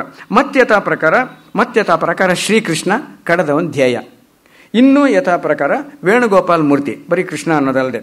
ಮತ್ತಿನ್ನೂ ಯಥಾ ಪ್ರಕಾರ ಮೈಸೂರು ಚರಿತ್ರೆ ಆರ್ಭಟದ ಭರಾಟೆ ಗಲಾಟೆನಲ್ಲಿ ಭಿನ್ನ ಮೂರ್ತಿ ಭೀಭತ್ಸುವಿನ ಸಾರಥಿ. ಮೈಸೂರು ಚರಿತ್ರೆ ಆರ್ಭಟ ಭೀಭತ್ಸುವಿನ ಸಾರಥಿ ಮೂಗಿಲ್ಲದ ಮೂರ್ತಿ. ಆದರೆ ಏನು, ಮುಕುಂದನ ಭಕ್ತರು ಮುರಳೀಧರ ಬಾರಿಸೋದು ಮೂಗಿಂದಲ್ಲ ಬಾಯಿಂದ ಅಂಬೋದನ್ನ ಮರೆತೋ ಏನೋ ಕಾಣೆ. ಮುಖ್ಯ ಪೂಜೆ ಇಲ್ಲ, ಪುನಸ್ಕಾರವಿಲ್ಲ ಪರಮಾತ್ಮನಿಗೆ. ಪ್ರಾಸ ನೋಡಿ ಭಾಷೆಗಳು ಹೇಗೆ. ಪ್ರಾಸಗಳು ಕೈಲಾಸಂ ನಾಟಕದ ವಿಶೇಷ ಅಂತಂದರೆ ಪ್ರಾಸ. ಪೂಜೆ ಇಲ್ಲ, ಪುನಸ್ಕಾರವಿಲ್ಲ ಪರಮಾತ್ಮನಿಗೆ. ಇದನ್ನು ಸ್ವಲ್ಪ ನಾವು ಗೋಖಲೆ ಇನ್ಸ್ಟಿಟ್ಯೂಟ್ ಅನ್ನೋದನ್ನು ಮರೆತು ಸ್ವಲ್ಪ ತಾವರೆಕೆರೆ ಸೆಟ್ಟಿಂಗ್ ಹೋಗೋಣ. ಈ ಗುಡಿ ಕೆರೆ ಈಚೆ ಕಟ್ಟೆ ಮೇಲೆ, ಎದುರು ಕಟ್ಟೆ ಮೇಲೆ ಅಂತ ಇಲ್ಲಿ. ಇನ್ನೊಂದು ಗುಡಿ ಕಾಳಮ್ಮನ ಗುಡಿ, ಇಲ್ಲೇ ನಡೆಯೋದು ಈ ಕತೆ ಎಲ್ಲ ಕತೆಗಳು. ಜಾಣೆ ಚಾಮುಂಡಿ, ಕೃಷ್ಣ ರಾಮ ಇತ್ಯಾದಿಗಳೆಲ್ಲರಿಗಿಂತ ಮುಂಚೆನೇವೇ ಇದ್ದ ಆದಿಶಕ್ತಿ ಆದ್ರೂ ನಮ್ಮ ದೇಶದಲ್ಲಿ ಈ ಗಂಡಸ್ ದೇವರುಗಳ ಜೊತೆಯಲ್ಲಿ ಹುಟ್ಟಿ ಮೂಗು ಮೈ ಕೈಕಾಲುಗಳನ್ನೆಲ್ಲ ಮುರಿಸ್ಕೊಳ್ಳೋ ಅಪಾಯನ ಅರಿತು ಮುಜರಾಯಿ ಇಲಾಖೆ ಏರ್ಪಾಡಾದ ನಂತರವೇ ಉದ್ಭವಿಸಿತ್ತು. ಹೆಂಗಸಿನ ಬುದ್ಧಿನೇ ಬುದ್ಧಿ ಅಲ್ವೇ. ಆದ್ರೆ ಏನು, ಗಂಡಸರು ತುಂಬಿದ ಊರು, ಈಕೆಗೂ ಪೂಜೆ ಇಲ್ಲ. 2 ಪಾಳು ಬಿದ್ದ ಗುಡಿನಲ್ಲಿ ನಡೆಯುವಂಥ ಕಥೆಗಳು. ಊರಿನಲ್ಲಿ ಪ್ಲೇಗೋ ಕಾಲ್ರಾನೋ ಸಿಡುಬೋ ಇಲ್ಲ ಎಲ್ಲಾನೂ ಎದ್ದು ಬೀದಿಗೂ 10-20 ಹೆಣಗಳು ಹೊರಳಾಡಿದ ಪಕ್ಷಕ್ಕೇನೇವಿಯೇ ಅಲಂಕಾರ, ಅರ್ಚನೆ, ಆರಾಧನೆ, ಅಭಿಷೇಕ ಅಮ್ಮನಿಗೆ, ಭಕ್ತರ ದರ್ಶನ ಆಕೆಗೆ. ಭಕ್ತರ ದರ್ಶನ ಅಂತೆ ಈ ಪ್ರಾಸೇಷಣ. ಅಲಂಕಾರ, ಅರ್ಚನೆ, ಆರಾಧನೆ, ಅಭಿಷೇಕ ಅಮ್ಮನಿಗೆ, ಭಕ್ತರ ದರ್ಶನ ಆಕೆಗೆ. ಇದಾದಾಗ ಇದು ನಾರ್ಮಲ್. ಅಲ್ಲಿವರೆಗೂ ಏನು ಮಾಡ್ತಾರೆ, ಮಿಕ್ಕಿದ ಟೈಮ್ನಲ್ಲೆಲ್ಲ ಏನಪ್ಪ ಅಂದರೆ ಬೆಳಿಗ್ಗೆ ಎಲ್ಲ ಪರೇಲ್ ರಂಗ ಆಡೋ ಪಟ್ಟಿಂಗರಿಗೂ, ಸಾಯಂಕಾಲ ಮಧ್ಯಾಹ್ನವೆಲ್ಲ ಪರೇಲ್ ರಂಗ ಆಡೋ ಪಟ್ಟಿಂಗರು, ಬೀಡಿ ಸೇರೋ ಹುಡುಗರಿಗೂ, ದನ ಕಾಯೋ ಹುಡುಗರಿಗೂ. ಸಾಯಂಕಾಲವೆಲ್ಲ ಇಲ್ಲೇ ನಮಗೆ ಇಂಪಾರ್ಟೆಂಟ್. ಸಾಯಂಕಾಲವೆಲ್ಲ ಒಬ್ಬರ ಪುರಾತನ ಚರಿತ್ರೆ ಒಬ್ಬರಿಗೆ ಬೀರ್ಕೊಳ್ತಾ ಪರಸ್ಪರ ಪ್ರಶಂಸೆ ಎಂಬ ಸಂಧಿಲಿ ಸ್ವಯಂ ಪೂಜೆ ಎಂಬ ಸಮಾರಾಧನೆನ ಸಲ್ಲಿಸ್ಕೊಳ್ಳೋ ಊರಿನ ಮುದಿ ಗೊಡ್ಡುಗಳಿಗೂ ಸ್ಥಾನ, ಆಸ್ಥಾನ, ಆಶ್ರಮ, ಠಿಕಾಣಿ ಕಾಳಮ್ಮನ ಗುಡಿ. ಆ ಭಾಷೆ ಕೈಲಾಸಂ ಕನ್ನಡ ಬರಲ್ಲ ಅಂತ ಸಾಮಾನ್ಯವಾಗಿ ಹೇಳ್ತಾರಲ್ಲ, ಈ ಪದಗಳು ನೋಡಿ ಹೆಂಗಿದೆ. ಇಂಥ ರಿದಮ್, ಈ ಲಯ ಅಂತಾರಲ್ಲ, ಇದು ಯಾವ ಭಾಷೆಗೂ ಬರಲ್ಲ. ಇದರ ಬ್ರೇಕ್ ಆಗೋದೇ ಇಲ್ಲ. ಇಂಥ ಭಾಷೆ ಪವರ್ಫುಲ್.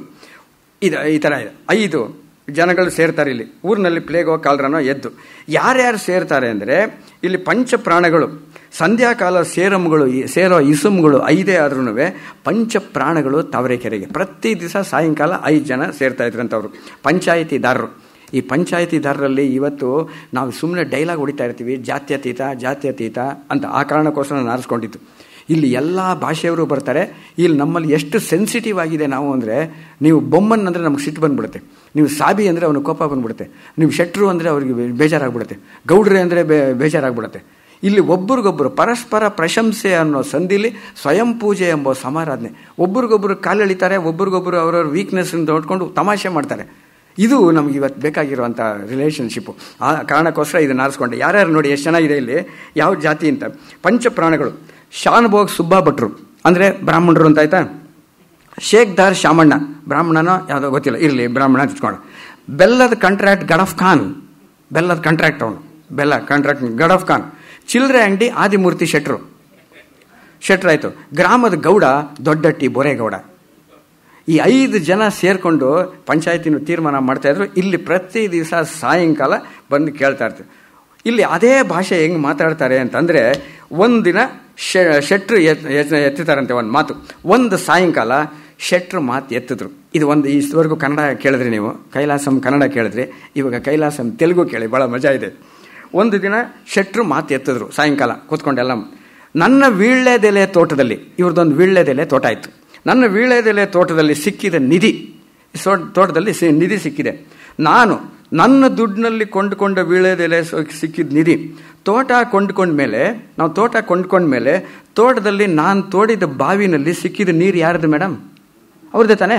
ಹಾಗೆ ನನ್ನ ತೋಟದಲ್ಲಿ ಸಿಕ್ಕಿದ ನಿಧಿನೂ ನಂದೇ ಅಲ್ವಾ? ಲಾಜಿಕ್. ಈ ಥರ ಕೇಳ್ತಾರೆ.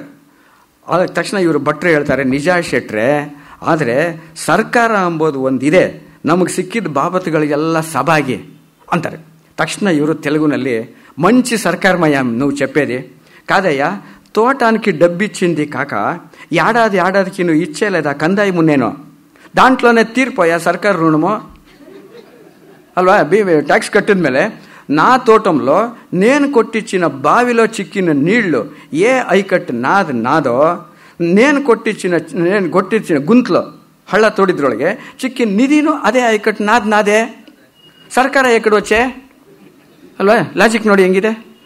ಸೊ ಇದಕ್ಕೆ ಇವ್ರೇನು ಹೇಳ್ತಾರೆ, ಶೆಟ್ರೆ ನಿಧಿ ನಿಮ್ದಾದ್ರೂ ನಿಧಿ ಸಿಕ್ಕಿದ ನಿಲಯ ನಿಮ್ದಾದ್ರೂ ಸರ್ಕಾರ ಅನ್ನೋದು ಒಂದು ಸನ್ನಿಧಿ ರೋಡು ಇಲ್ಲೆಲ್ಲ ಇದೆಯಲ್ಲ, ಸನ್ನಿಧಿ ಇದೆ. ಹೇಳ್ತೀನಿ ಕೇಳಿ ಚಿಕ್ಕದೊಂದು ಕತೆ. ಇದು ಈ ಥರ ಶುರು ಆಗತ್ತೆ. ಪ್ರತಿದಿನ ಸಾಯಂಕಾಲ ಅವ್ರು ಬರ್ತಾರೆ, ಯಾವುದೋ ಒಂದು ಸಣ್ಣ ಟಾಪಿಕ್ ತಗೊಳ್ತಾರೆ, ಒಬ್ಬೊಬ್ಬರು ಒಂದೊಂದು ಕತೆ ಹೇಳ್ತಕೊಂಡು ಹೋಗ್ತಾರೆ. ಇದು ಮೊದಲನೇ ಕತೆ. ಹಿಂಗೆ ಹೇಳಿದಾಗ ಒಂದು ಕತೆ ಗೊಡಾಕಂತ ಅಲ್ಲೊಂದು ಕತೆ ಹೇಳ್ತಾರೆ ಒಬ್ರು ಮನೆಯಲ್ಲಿ. ಸೊ ಅದನ್ನು ಜಾಸ್ತಿ ನಾನು ಹೋಗಲ್ಲ. ಊರೆಲ್ಲ ಜಿಪುಣ ಅಂತ ಒಬ್ಬ ಸುಬ್ಬಣ್ಣ ಅಂತ ಒಬ್ಬ ಇದ್ದ.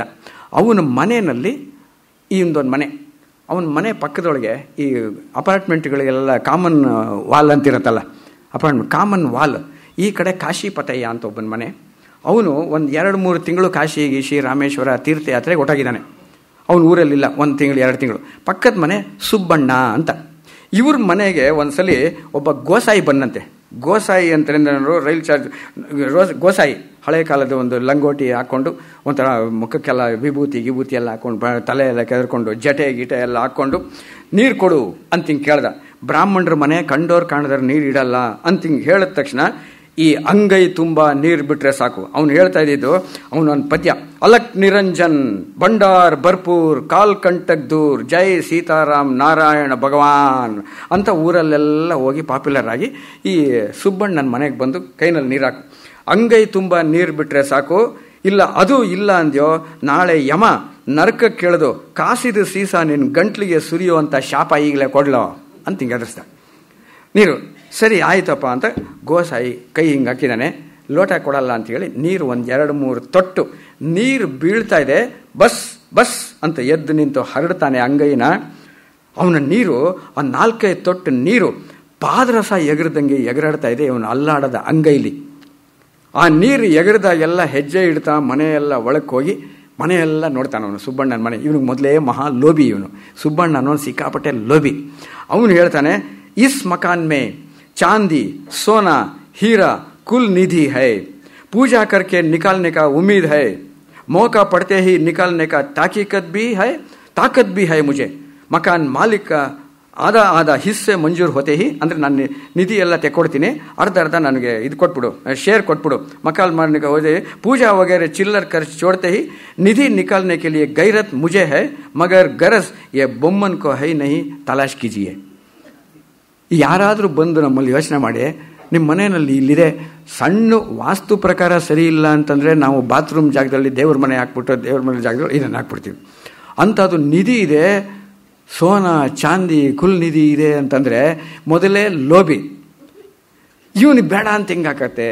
ಸರಿ ಓಕೆ ಯೋಚನೆ ಮಾಡಿಬಿಟ್ಟು ಆಯ್ತಪ್ಪ ನೀರನ್ನೆಲ್ಲ ಹೊಡಿ ಅಂತ ಹಿಂಗೆ ಹೋಗಿ ₹2 ನಿಧಿ ಸಿಕ್ಕಿದ ಪಕ್ಷಕ್ಕೆ ರೂಪಾಯಿನಲ್ಲಿ 8 ಆಣೆ ತಂದು, ಅವಾಗ 16 ಆಣೆ ಇತ್ತಲ್ಲ, 8 ಆಣೆ ಇವಂದು, 6 ಆಣೆ ಈ ಗೋಸಾಯಿದು, 2 ಆಣೆ ಆ ಗಂಧದ ಕಾಶಿಪತಯ್ಯ ಅಂತ ಪಕ್ಕದ ಮನೆ ಕಾಶಿ ಯಾತ್ರೆಗೆ ಹೋಗಿದ್ನಲ್ಲ ಅವನ ಮನೆಯಲ್ಲಿ ಕೆಲಸ ಮಾಡ್ತಿದ್ದವನು, ಅವನದು 2 ಆಣೆ ಅಂತ ಕ್ಲಿಪ್ತಿಸ್ಕೊಂಡು 12 ಆಣೆ ಸ್ಟ್ಯಾಂಪ್ ಹಚ್ಚಿ ಎಲ್ಲ ಮಾಡಿ ಶುರು ಮಾಡ್ತಾರೆ. ಡಗ ಡಗ ಡಗ ಅಂತ ಹಿಂಗೆ ಅಗಿತಾ ಇರ್ತಾರೆ. ನೆಲ ಎಲ್ಲ 4 ಅಡಿ ಅಗದಿದ್ದಾಯ್ತು. ಅಟ್ಟ ಸೂರು ಕಿತ್ತದ್ದಲ್ಲದೆ ಹೆಂಚು ಬಿಡಿಸಿ ಬಿಡಿಸಿ ನೋಡಿದ್ದಾಯ್ತು. ಒಟ್ಟಿನಲ್ಲಿ 7 ದಿವಸದ ಕೆಲಸದ ಫಲ ಪೂಜ್ಯ, ದುಡ್ಡಿರೋನು ಪೂಜ್ಯ. ಸುಬ್ಬಣ್ಣ ಶುರು ರಂಗಯ್ಯನ ಮೇಲೆ ರೇಗಕ್ಕೆ ಅವನ ಮನೇಲಿ. ಈ ಗೋಸಾಯಿನೋ ಹೇ ಕ್ಯಾತಾ ಹೂ ಹೇ ಅಂತಾನೆ ಅವನು. ಯಹಿ ಖಾನೆ ಮೇಚ್ ಹೈ, ಇದೇ ಇದರೊಳಗಿದೆ. ಭೂಮಿ ಭಿ ಖಾಲಿ, ಭೂಮಿ ಎಲ್ಲ ಅಗದಿದ್ದಾಯ್ತು ಖಾಲಿ.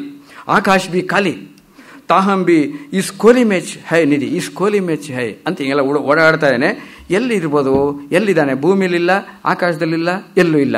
ಹಿರಣ್ಯಕಶಿಪು ಸಾವನ್ ತಪ್ಪಿಸ್ಕೊಳ್ಳೋಕ್ಕೆ ಬ್ರಹ್ಮನ ಹತ್ರ ವರ ಬೇಡ್ದಾಗೆ ಕೈಲಾಸ ಹೇಳೋದು, ಆಕಾಶನೂ ಇಲ್ಲ, ಭೂಮಿಲಿಲ್ಲ, ನನ್ನ ಗತಿ ಏನು ಅಂತ. ತಡೀರಿ ಸ್ವಾಮಿ, ನಿಧಿ ತೋ ಹೈ, ಜಮೀನ್ ಬಗೈರ್ ಆಕಾಶ್ ಬಗೈರ್, ಯಹಿ ಕೋಲಿ ಮೇ ತೋ ರಹನಾ ಹೈ, ಹಾ ये दीवार में होना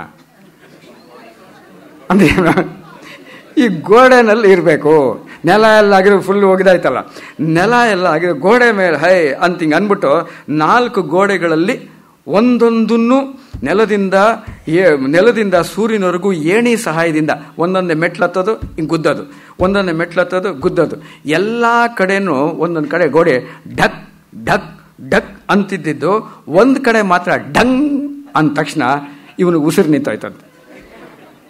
ಇಷ್ಟೊಂದು ಢಂಗ್ ಅಂತ ಅಲ್ಮೀರಾ ಏನೋ ಹೊಡೆದು, ಅರೆ ಹಂಗಾಗ್ಬಿಟ್ಟು ಕೊನೆಯಲ್ಲಿ ಯಹಾ ಹೈ ಅಭಿಲಾವ್ ಲೋಹೆ ಕಾ ಸಲಾಖ್ ಗಡಾರಿ ತಗೊಂಬಂದು ಅವರು ಪಾನಿ ಅಂದ. ಇನ್ನೇನು ಕಬ್ಬಿಣದ ಗಡಾರಿ, ಹಂಡೆ ತುಂಬ ನೀರು ಒದಗಿಸಿದ ಸುಬ್ಬಣ್ಣ.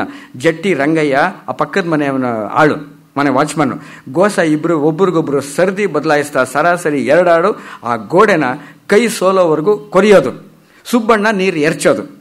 ಹೀಗೆ ಮಾಡಿ ಗಡಾರಿ ಕಬ್ಬಿಣ ಆ ಕಡೆ ಗೋಡೆ ಹಾಸಿ ಲೋಹನ ತಾಕಿದ ಠಂಗ್ ಅಂತ ಶಬ್ದ ಕೇಳಿಸ್ತಾ ಇಲ್ವಾ? ಸುಬ್ಬಣ್ಣ ಮೂರ್ಛೆ ಹೋಗ್ಬಿಟ್ನಂತೆ, ದುಡ್ಡು ಸಿಕ್ಬಿಡ್ತು ಅಂತ.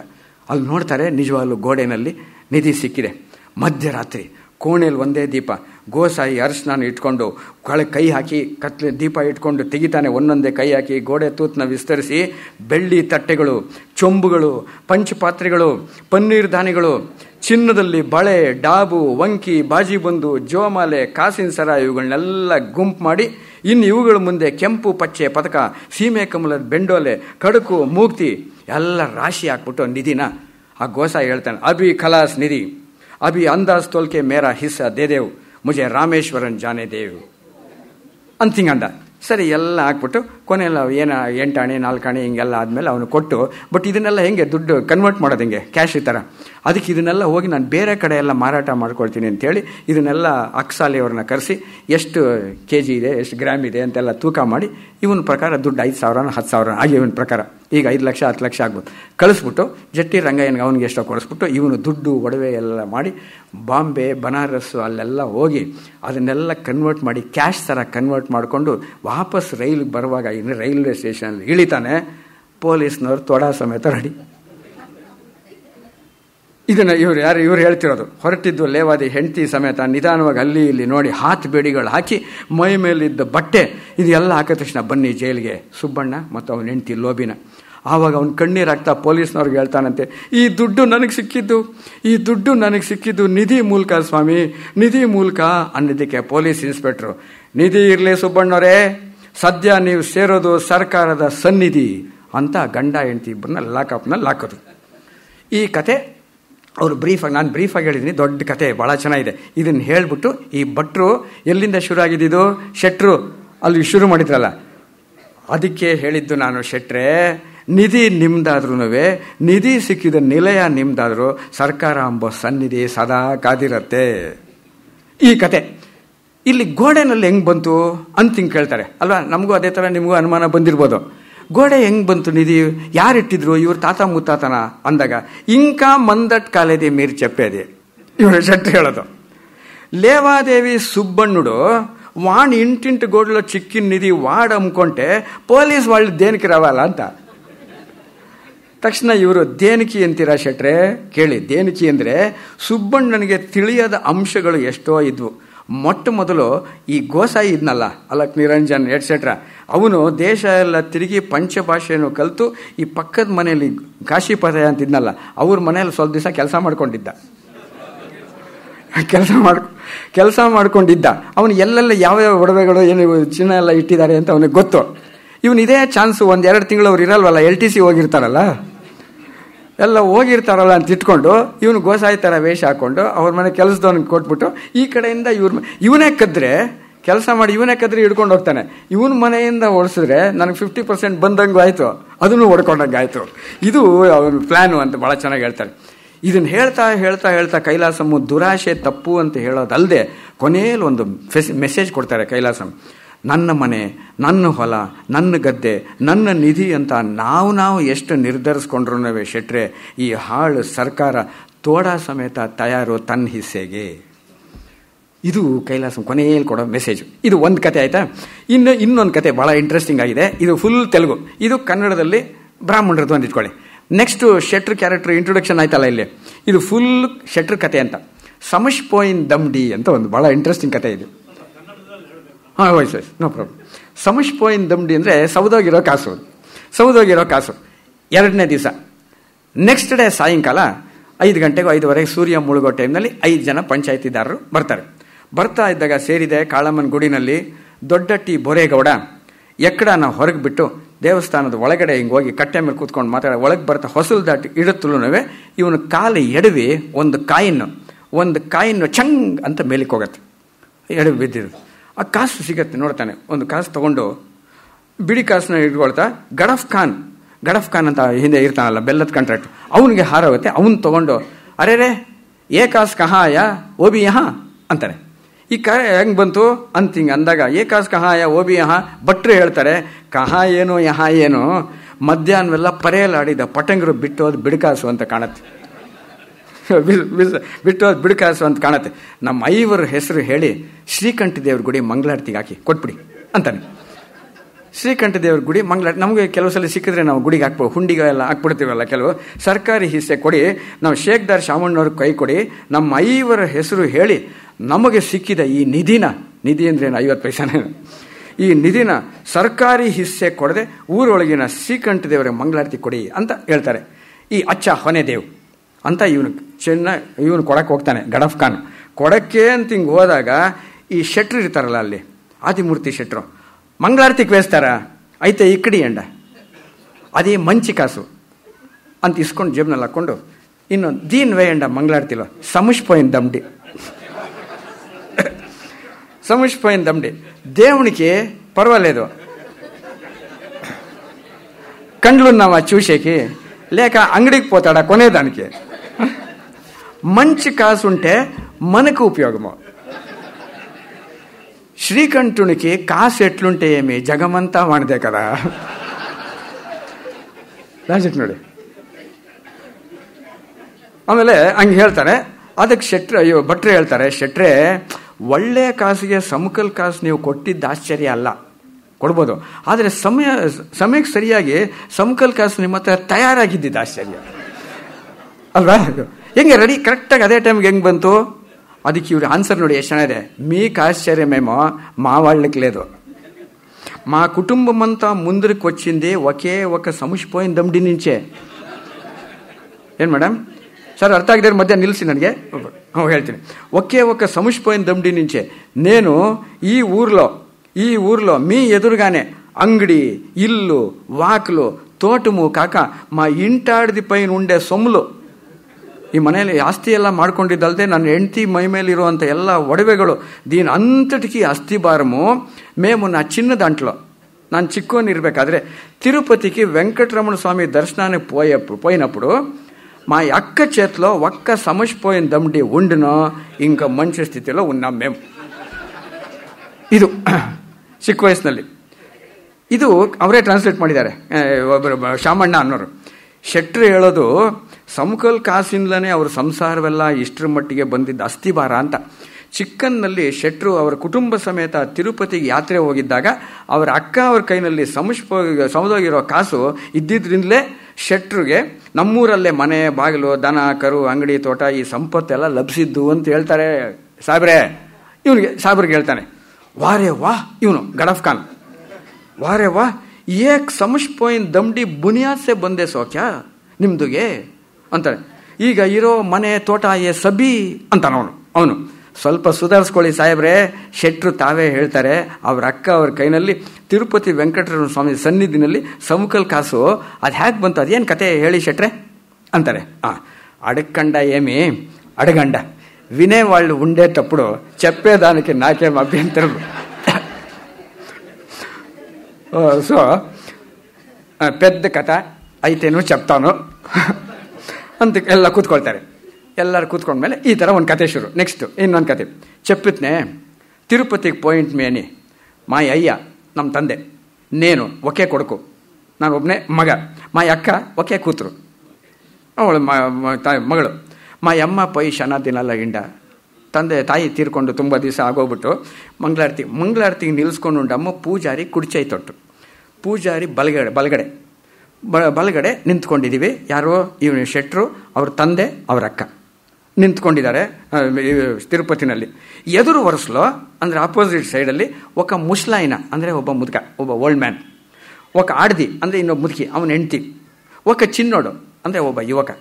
ಅಂದರು ಮಾವಾಳ್ಳೆ ಅಲ್ವಾ, ಅಂದರು ಮಾವಾಳ್ಳೆ ನಿಲ್ಚ್ಕೊಂಡು ಉಂಟಾರು. ಮಂಗಳ ಅಷ್ಟೊತ್ತಿಗೆ ಟೇ ಅಂತ ಹಿಂಗೆಲ್ಲ ಆಯಿತು.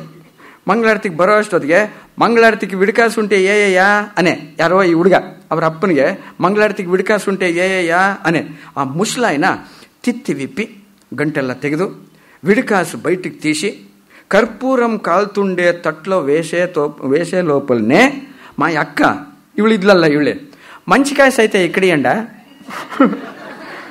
మంచికాయ సైతే ఇక్కడియండ మంగళారతికి సమసిపోయిందండి, నా దగ్గర ఉంది, నేను ఇస్తా ಅಂತ ಇವಳು ರೆಡಿ ಇಟ್ಕೊಂಡು ಕೈ ಹಿಂಗೆ ಹಾಕಕ್ಕೆ ಅಂತ ಹಿಂಗೆ ಕೊಡಕ್ಕೆ ಅಂತ ಈ ಕಡೆ ಹೋದ್ಲಂತೆ. ಇದನ್ನ ನೋಡಿ ಆ ಮುಸ್ಲಾಮೆ, ಯಾರ ಹೆಂಡತಿ ಮುದುಕಿ ಇದ್ಲಲ್ಲ ಅವಳು, ಈ ಹುಡುಗಿ ಕೈ ಇವ್ರ ಅಕ್ಕನ ಕೈ ಬಿಗುಗ ಪಟ್కొని ಗಂಡನ್ಗೆ ಹೇಳ್ತಾಳೆ, ಹುಷಾರು ಅಂಟೆ ಇದಿ, ಹಿಂಗಿರ್ಬೇಕು, ಹುಷಾರು ಅಂಟೆ ಇದಿ, ಎವ್ರಿಂಟ್ ಪಡಿಸೋ ಗೊತ್ತಲೇದು, ಯಾರ ಮನೆ ಮಗಳೋ ಗೊತ್ತಿಲ್ಲ, ಐತೆ ಇಟ್ಲುಂಡಲ್ಲ ಮನಿಂಟ ಕೊಡಲ್ಲ. ನಮ್ಮ ಮನೆ ಸೊಸೆ ಈ ಥರ ಇರಬೇಕು, ವಿಚಾರಿಚಂಡ ಅನಿ ಮಗುಡ್ ನಿಮ್ಮ ಮಾತೊಟ್ಟೆ ದಬ್ಬಿ ಹೋಗಿ ವಿಚಾರಿಸ್ರಿ, ಮಗ ಬೇಕು ಅಂದಕ್ಕೆ ತಳ್ಳಿಬಿಟ್ಟು ದಮ್ಮ ಮಾತಾಡೋದು ಅನಿ ಈಡ್ಸ್ಕೊನೆ మా అక్కని. ఈ మಗಳನ್ನು కర్ಕೊಂಡು ಅವರವರೇ మాట్లాడుకుంటారు.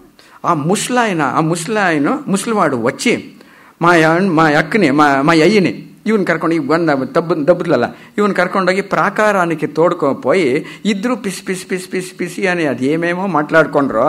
మేము ఛత్రము చేరుతున్నో లేదో మా అప్ప చూసి చెప్పే, నన్ను చూసి ಅಂದರೆ ಛತ್ರ ಸೇರಿದ ಮೇಲೆ ಇವನ್ ಮಗನಿಗೆ ಹೇಳ್ತಾನೆ, ಒರೇ ಆದಿಮೂರ್ತಿ, మీ అక్కకు రేపు తిరుపతిలోనే పెళ్ళిరా. ನೋಡಿ ಮದುವೆ ಎಷ್ಟು ಫಿಕ್ಸ್ ಆಗ್ಬಿಟ್ಟಿದೆ. ವೆಂಕಟರಮಣ ಸ್ವಾಮಿ ಮಹಿಮನೇ ಮಹಿಮ. ಈ ಸೆಂಟೆನ್ಸ್ ದಯವಿಟ್ಟು ಅಬ್ಸರ್ವ್ ಮಾಡಿ. ಕೈಲಾಸಂ ಎಷ್ಟು ದೊಡ್ಡ ಸೆಂಟೆನ್ಸ್, ಯಾವ ಭಾಷೆಯಲ್ಲಾದರೂ ಕನ್ಸ್ಟ್ರಕ್ಟ್ ಮಾಡ್ತಾರೆ ಅನ್ನೋದಕ್ಕೆ. ತಿರುಪತಿ ವೆಂಕಟರಮಣ ಸ್ವಾಮಿ ಮಹಿಮನೇ ಮಹಿಮ ಹೆಡಿಂಗು. ವೆಂಕಟರಮಣ ಸ್ವಾಮಿ ఇదివరకు అల్లుడిని వెదికి చిక్కక చై పిసుక్కొని కండ్లు విడుచుకొని ఉండి నన్ని తిరుపతికే పిలుచుకోవచ్చి మన ఆండాళ్ళకి మంగళారతిలో సమసిపోయిన వేసే బుద్ధి పుట్టించి కోడాలుగా చేసుకోవాలా అని మనైకట్టే దర్శనానికి వచ్చిన బలరాం శెట్టి అంత అవన ಹೆಸರು. బలరాం శెట్టి వారి భార్య తలకాయలో బుద్ధి పుట్టించి రేపు తలవారే బ్రాహ్మణుల్ని పిలిపించి తన సన్నిధానంలోనే లగ్నం చేపించే వెంకటరమణ స్వామి మహిమనే మహిమ. ಇದು వెంకటరమణ స్వామి మహిమనే మహిమానే. ఇంకేమి లగ్నం జరిగే, పెండ్లి జరిగే, సాంగో పాంగముగా. లగ్నానికి వచ్చిన బ్రాహ్మణులంతా ఏం ఘాಟಿ అంటారో ನೋಡಿ, ಬ್ರಾಹ್ಮಣರನ್ನು ಬಿಟ್ಟಿಲ್ಲ ಕೈಲಾಸಪ್ಪ. లగ్నానికి వచ్చిన బ్రాహ్మణులంతా ఏం ఘాటీలు అంటారో, బూరి దక్షిణ ఇచ్చేటప్పుడు దక్షిణ కొడుతువల్ల మా ఊరు నుంచి తెచ్చిన సమూసిపోయిన దంಡಿలో ఒక్కడి కూడా ಖರ್ಚು ಕಾలేదు. ಅಂದ್ರೆ ಏನಾಯ್ತು, ದಕ್ಷಿಣ ಕೊಟ್ರೆ ಶೆಟ್ರೆ ಈ ಸೌದಾಗಿರ ಬೇರೆ ಕಾಸು ಕೊಡಿ ಅಂತ ಇದ್ರು. ಪ್ರಾರಂಭ ಸರಿ, ಇದಾಯ್ತು. ಇದಾದ್ಮೇಲೆ ನೆಕ್ಸ್ಟ್ ಮಾಂಗಲ್ಯ ಧಾರಣ ಮಾಯಿನೋ లేదో, మాంగళ్య ధారణ మాయనో లేదా ప్రారంభమాయా జగడాలు. మాంగళ్య ఆದ తక్షణ జగడ ಶುರು. ಯಾರ್ಯಾರಿಗೆ ಜಗಳ? బలరాం శెట్టి వాళ్ళు, మాయప్పుడు బలరాం శెట్టి వాళ్ళు ఒకే ಎಗರು ಮೇಳಂ ವಾಡು ಅವನು ವಾಲ್ಗ ಬರ್ಸೋನ್ ಮೇಲೆ ಜಗಳ ಅಂತ. ಯಾಕೆ ಜಗಳ ಅಂದ್ರೆ, ಅವನು ಮಾಂಗಲ್ಯ ಧಾರಣೆ ಆಗ್ತಾ ಇದ್ದಾಗ ಇದು ನ್ಯಾಯಮ ಶ್ರೀರಾಮಚಂದ್ರ ಅಂತ ಬರ್ಸ್ಬಿಟ್ನಂತೆ. ಒಂದು ಕೀರ್ತನೆ ಇದೆಯಲ್ಲ, ఇది న్యాయమా మేళం వాడు, ఇది న్యాయమా శ్రీరామచంద్ర అనే కృతి వాయించింది అమంగళకరము, వానికి కూలి ఇచ్చేలేదు అని, కూలి ఇచ్చేలేదు అంత గలాటే. ಸರಿ, ಆ ಜಗಳ ನಿಲ್ಪಿಚ್ಚೇದಾనికి ಭಗೀರಥ ಪ್ರಯತ್ನ ಮಾಯ. ಹೆಂಗೋ ಅಡ್ಜಸ್ಟ್ ಮಾಡ್ಕೊಂಡು ಇನ್ಮೇಲೆ ನುಡಿಸ್ಬೇಡ ಅಂತ ಹೇಳಪ್ಪ ಅಂತ ಹೇಳಿ ಆ ಗಲಾಟ ನಿಲ್ಚಿನೋ లేదో ಇದೆಲ್ಲ ಆಯ್ತು. ಕೊನೆಯಲ್ಲಿ ಆಯ್ತು. ನೆಕ್ಸ್ಟ್ ಬಲರಾಂ ಶೆಟ್ಟಿ వాళ్ళు ಅಂದ್ರೆ ಆ ಹುಡುಗನ ಅಪ್ಪ ಬಲರಾಂ ಶೆಟ್ಟಿ వాళ్ళు ಬ್ರಾಹ್ಮಣಿ ಪುರೋಹಿತರು ಬಂದಿರ್ತಾರಲ್ಲ, ಲಗ್ನಂ ಸಮಾಪ್ತಮಾಯ್ನಾ, ಎಲ್ಲ ಲಗ್ನ ಎಲ್ಲ ಮುಗಿತಾ ಅಂದ್ರು. వాడు ఆయా అని చెప్పనో లేదో ಆಯ್ತಾ ಲಗ್ನ ಎಲ್ಲ ಮುಗೀತು ಶೆಟ್ರೆ ಅಂದ ತಕ್ಷಣ ಎಗರೆ ಒಕ್ಕೆ ಅಬ್ಬಾ ಅಂತ ರಿಲೀಫ್. తక్షణ ఎగరే ఒకే ఎగురు దూలానికి చెప్తారు మా అప్పుని చూసి, గెలుస్తునిరా వెధవా గెలుస్తుని ఉండే మగనే అన్నట, గెలుస్తునిరా వెధవా గెలుస్తుని, ఎక్కడ వెతికినాను ಚಿಕ್ಕకుండా ఉండిನ ಕೋಡಾಲ್ ఇక్కడ ಚಿಕ್ಕೆ. ಇಡೀ ಕರ್ನಾಟಕ ಆಂಧ್ರದಲ್ಲಿ ಸಿಕ್ಕದೇ ಇರುವಂತ ಇವನು ಕೋಡಾಲು ಸೊಸೆ ಇಲ್ಲಿ ಸಿಕ್ಕಿರ್ಲು. చూಡ್రా నీ అల్లుడు కండ్లే లేని అంధుడు, ಕುರುಡವನು. ಹಿಂಗ ಅಂದ ತಕ್ಷಣ ಎಂತ ಶಾಕ್ ಆಗ್ಬೇಕಲ್ಲ ಇವ್ರ ಅಪ್ಪನಿಗೆ. అనే మా అయ్య పక్క అని నవ్వి, సంబంధికిన్నా ఇంకా పైకి ఎగిరి, ఎవరినిరా వెధవా అంటావో, డబ్బల్ వెధవా, సోల్పోయిన బడితి నీది, నేను యాక్చువల్లీ సోతోగిరోదు, నువ్వు గెలిచింది ముండు మోచితివి, ఇక్కడ చూడు అని గెలిచింది ఉన్ని అని చెప్తూ మా యక్క తలపైన చెయ్యి పట్టి ఎత్తుతాడు. చెయ్యి ఎంటుకలంతా ఒకే గంటగా వచ్చిడ్చా, ಅಂದ್ರೆ ಕೂದಲೆಲ್ಲ ಒಟ್ಟಿಗೆ ಬಂದ್ಬಿಡ್ತಾವೆ. ನಾಟಕಂ ಮಾಡಲು ಆಡವಾళ్ళు ಇದು ಕೂದಲು ಟೋಫನ್ನು ಫುಲ್ ಕೂದಲೆಲ್ಲ ಬಂದ್ಬಿಟ್ಟಿದೆ. ನಾಟಕಂ ಮಾಡಲು ಆಡವಾళ్ళు ಪಾರ್ಟಿಗೆ ವೇಸ್ಕೊನೆ ಟೋಫನ್. ಇವಳಿಗೆ కూదలిಲ್ಲ, ಅವನಿಗೆ ಕಣ್ಣಿಲ್ಲ. మా యక్కకి పుట్టినప్పటి నుంచి వెంట్రుకలే లేవు, బార్న్ బాల్డ్. ఇంకేమి, మోసానికి మోసం, టక్కానికి టిక్కి. ఎవరు తిట్టేది ಅಲ್ವಾ? ಇಬ್ರು ಸೋತೋದ್ರಲ್ಲ. ಇದಾದ್ಮೇಲೆ ಅಲ್ಲಿಂದ ವಾಪಸ್ ಬಂದರು ಅವರವ್ರ ಊರಿಗೆ. ಬಂದ ತಕ್ಷಣ ವಾಪಸ್ ಇಲ್ಲಿ ಸಂಸಾರ ನಡೆಸ್ಬೇಕಲ್ಲ. ಅಪ್ಪటి నుంచి అల్లుడిని చేయి పట్టి ఒక్కొక్క ఆసుపత్రికి ఒక్కొక్క వైద్యుడి దగ్గరను పిలుచుకోపోయి ఎంతో డబ్బు ఖర్చు చేశా మా అప్ప. ಎಷ್ಟೆಷ್ಟೋ ತೊಗೊಂಡು ಯಾರ್ಯಾರಿಗೋ ಡಾಕ್ಟರ್ಗೆಲ್ಲ ತೋರಿಸ್ದ. అయితే ఏమి, వాడు చచ్చి ಅಂದ್ರೆ ಯಾರೋ ಇವರಪ್ಪ, వాడు చచ్చి అల్లుడు చచ్చే వరకు ధృతరాష్ట్రుడే మా బావ. ಇದು ಅಳಿಯಂದು. ಈ ಕಡೆ ಇವಳಿಗೆ ఇంకా మా యక్కకి దాని అత్తెమ్మ, ಅವಳು అత్తె తలకాయకి కేశరంజనేమి జబకుసుమేమి భూమిలో ఉండింది లేన్లి తైలంలో నూనెలో రుబ్బి చూసే. బురడ పైన చెమడా ఎగురుతూ వచ్చినే కాక వాసనకు ఒక ఎంటికి పెరగలేదు. ಇಲ್ಲಿವರೆಗೂ ಹ್ಯೂಮರ್ ತಗೊಂಡು ನೆಕ್ಸ್ಟ್ ಕೈಲಾಸಂ ಹೆಂಗೆ ಬಾಲ್ ಹೆಂಗೆ ಟರ್ನ್ ಮಾಡ್ತಾರೆ ನೋಡಿ. ఏమి రుబ్తే ఏమి, ఇసుకలో మరಳು ఇసుకలో పాతి కట్టి గొబ్బరం వేసి విత్తనాలు విత్తి ఎంత నీళ్లు వేస్తే ఏమి చెట్టు పెరుగుతుందా? మరుళ్ళಲ್ಲಿ ಹಾಕಿದ್ರೆ ಪೆಟ್ಟು. అట్లనే మొగడు ఉండినాను ಅಂದರೆ గండ ఇద్దరును, గొంతులో మాంగల్యం ఉండినాను, టోపన్ లోపల బోడి మాయక్క. గండ ఇదాನೆ ಹಿಂಗಿದ್ದಾನೆ, బోడి మాయక్క. పరమాత్మను లీలనే లీల. కండ్లు లేని కొడుకుకి కండ్లు రావాలా అని తిరుపతికి వాళ్ళు యాత్ర చేసిద్దేమో సರಿ ಅಲ್ವಾ, ಇವ್ರು ಬಂದಿದ್ದ ಯಾತಕ್ಕೆ ಹರಕೆ ಹೊತ್ಕೊಂಡು ಕಂಡ್ಲು ಬರಲಿ ಅಂತ. కండ్లు లేని రోగి రావాలా అని తిరుపతికి వాళ్ళు యాత్ర చేసిందేమో సరే. అయితే మేము ಇವ್ರು ಯಾತಕ್ಕೆ ಹೋದ್ರು ಅಂದರೆ ಆಡವಾಣ್ಲು ತಿರುಪತಿಗೆ పోయి ತಲಕಾಯಲ್ಲಿ ಬೋಡಿಸ್ಕೊಳೋದು ಕದ್ದು ಸಾಮಾನ್ಯವಾಗಿ ಮುಡಿ ಕೊಡಕ್ಕೆ ಹೋದ್ರೆ ಎಲ್ಲರೂ ಮುಡಿ ಬರಲಿ ಅಂತ ಇವ್ರು ಹೋಗ್ತಾ ಇರಲ್ಲ.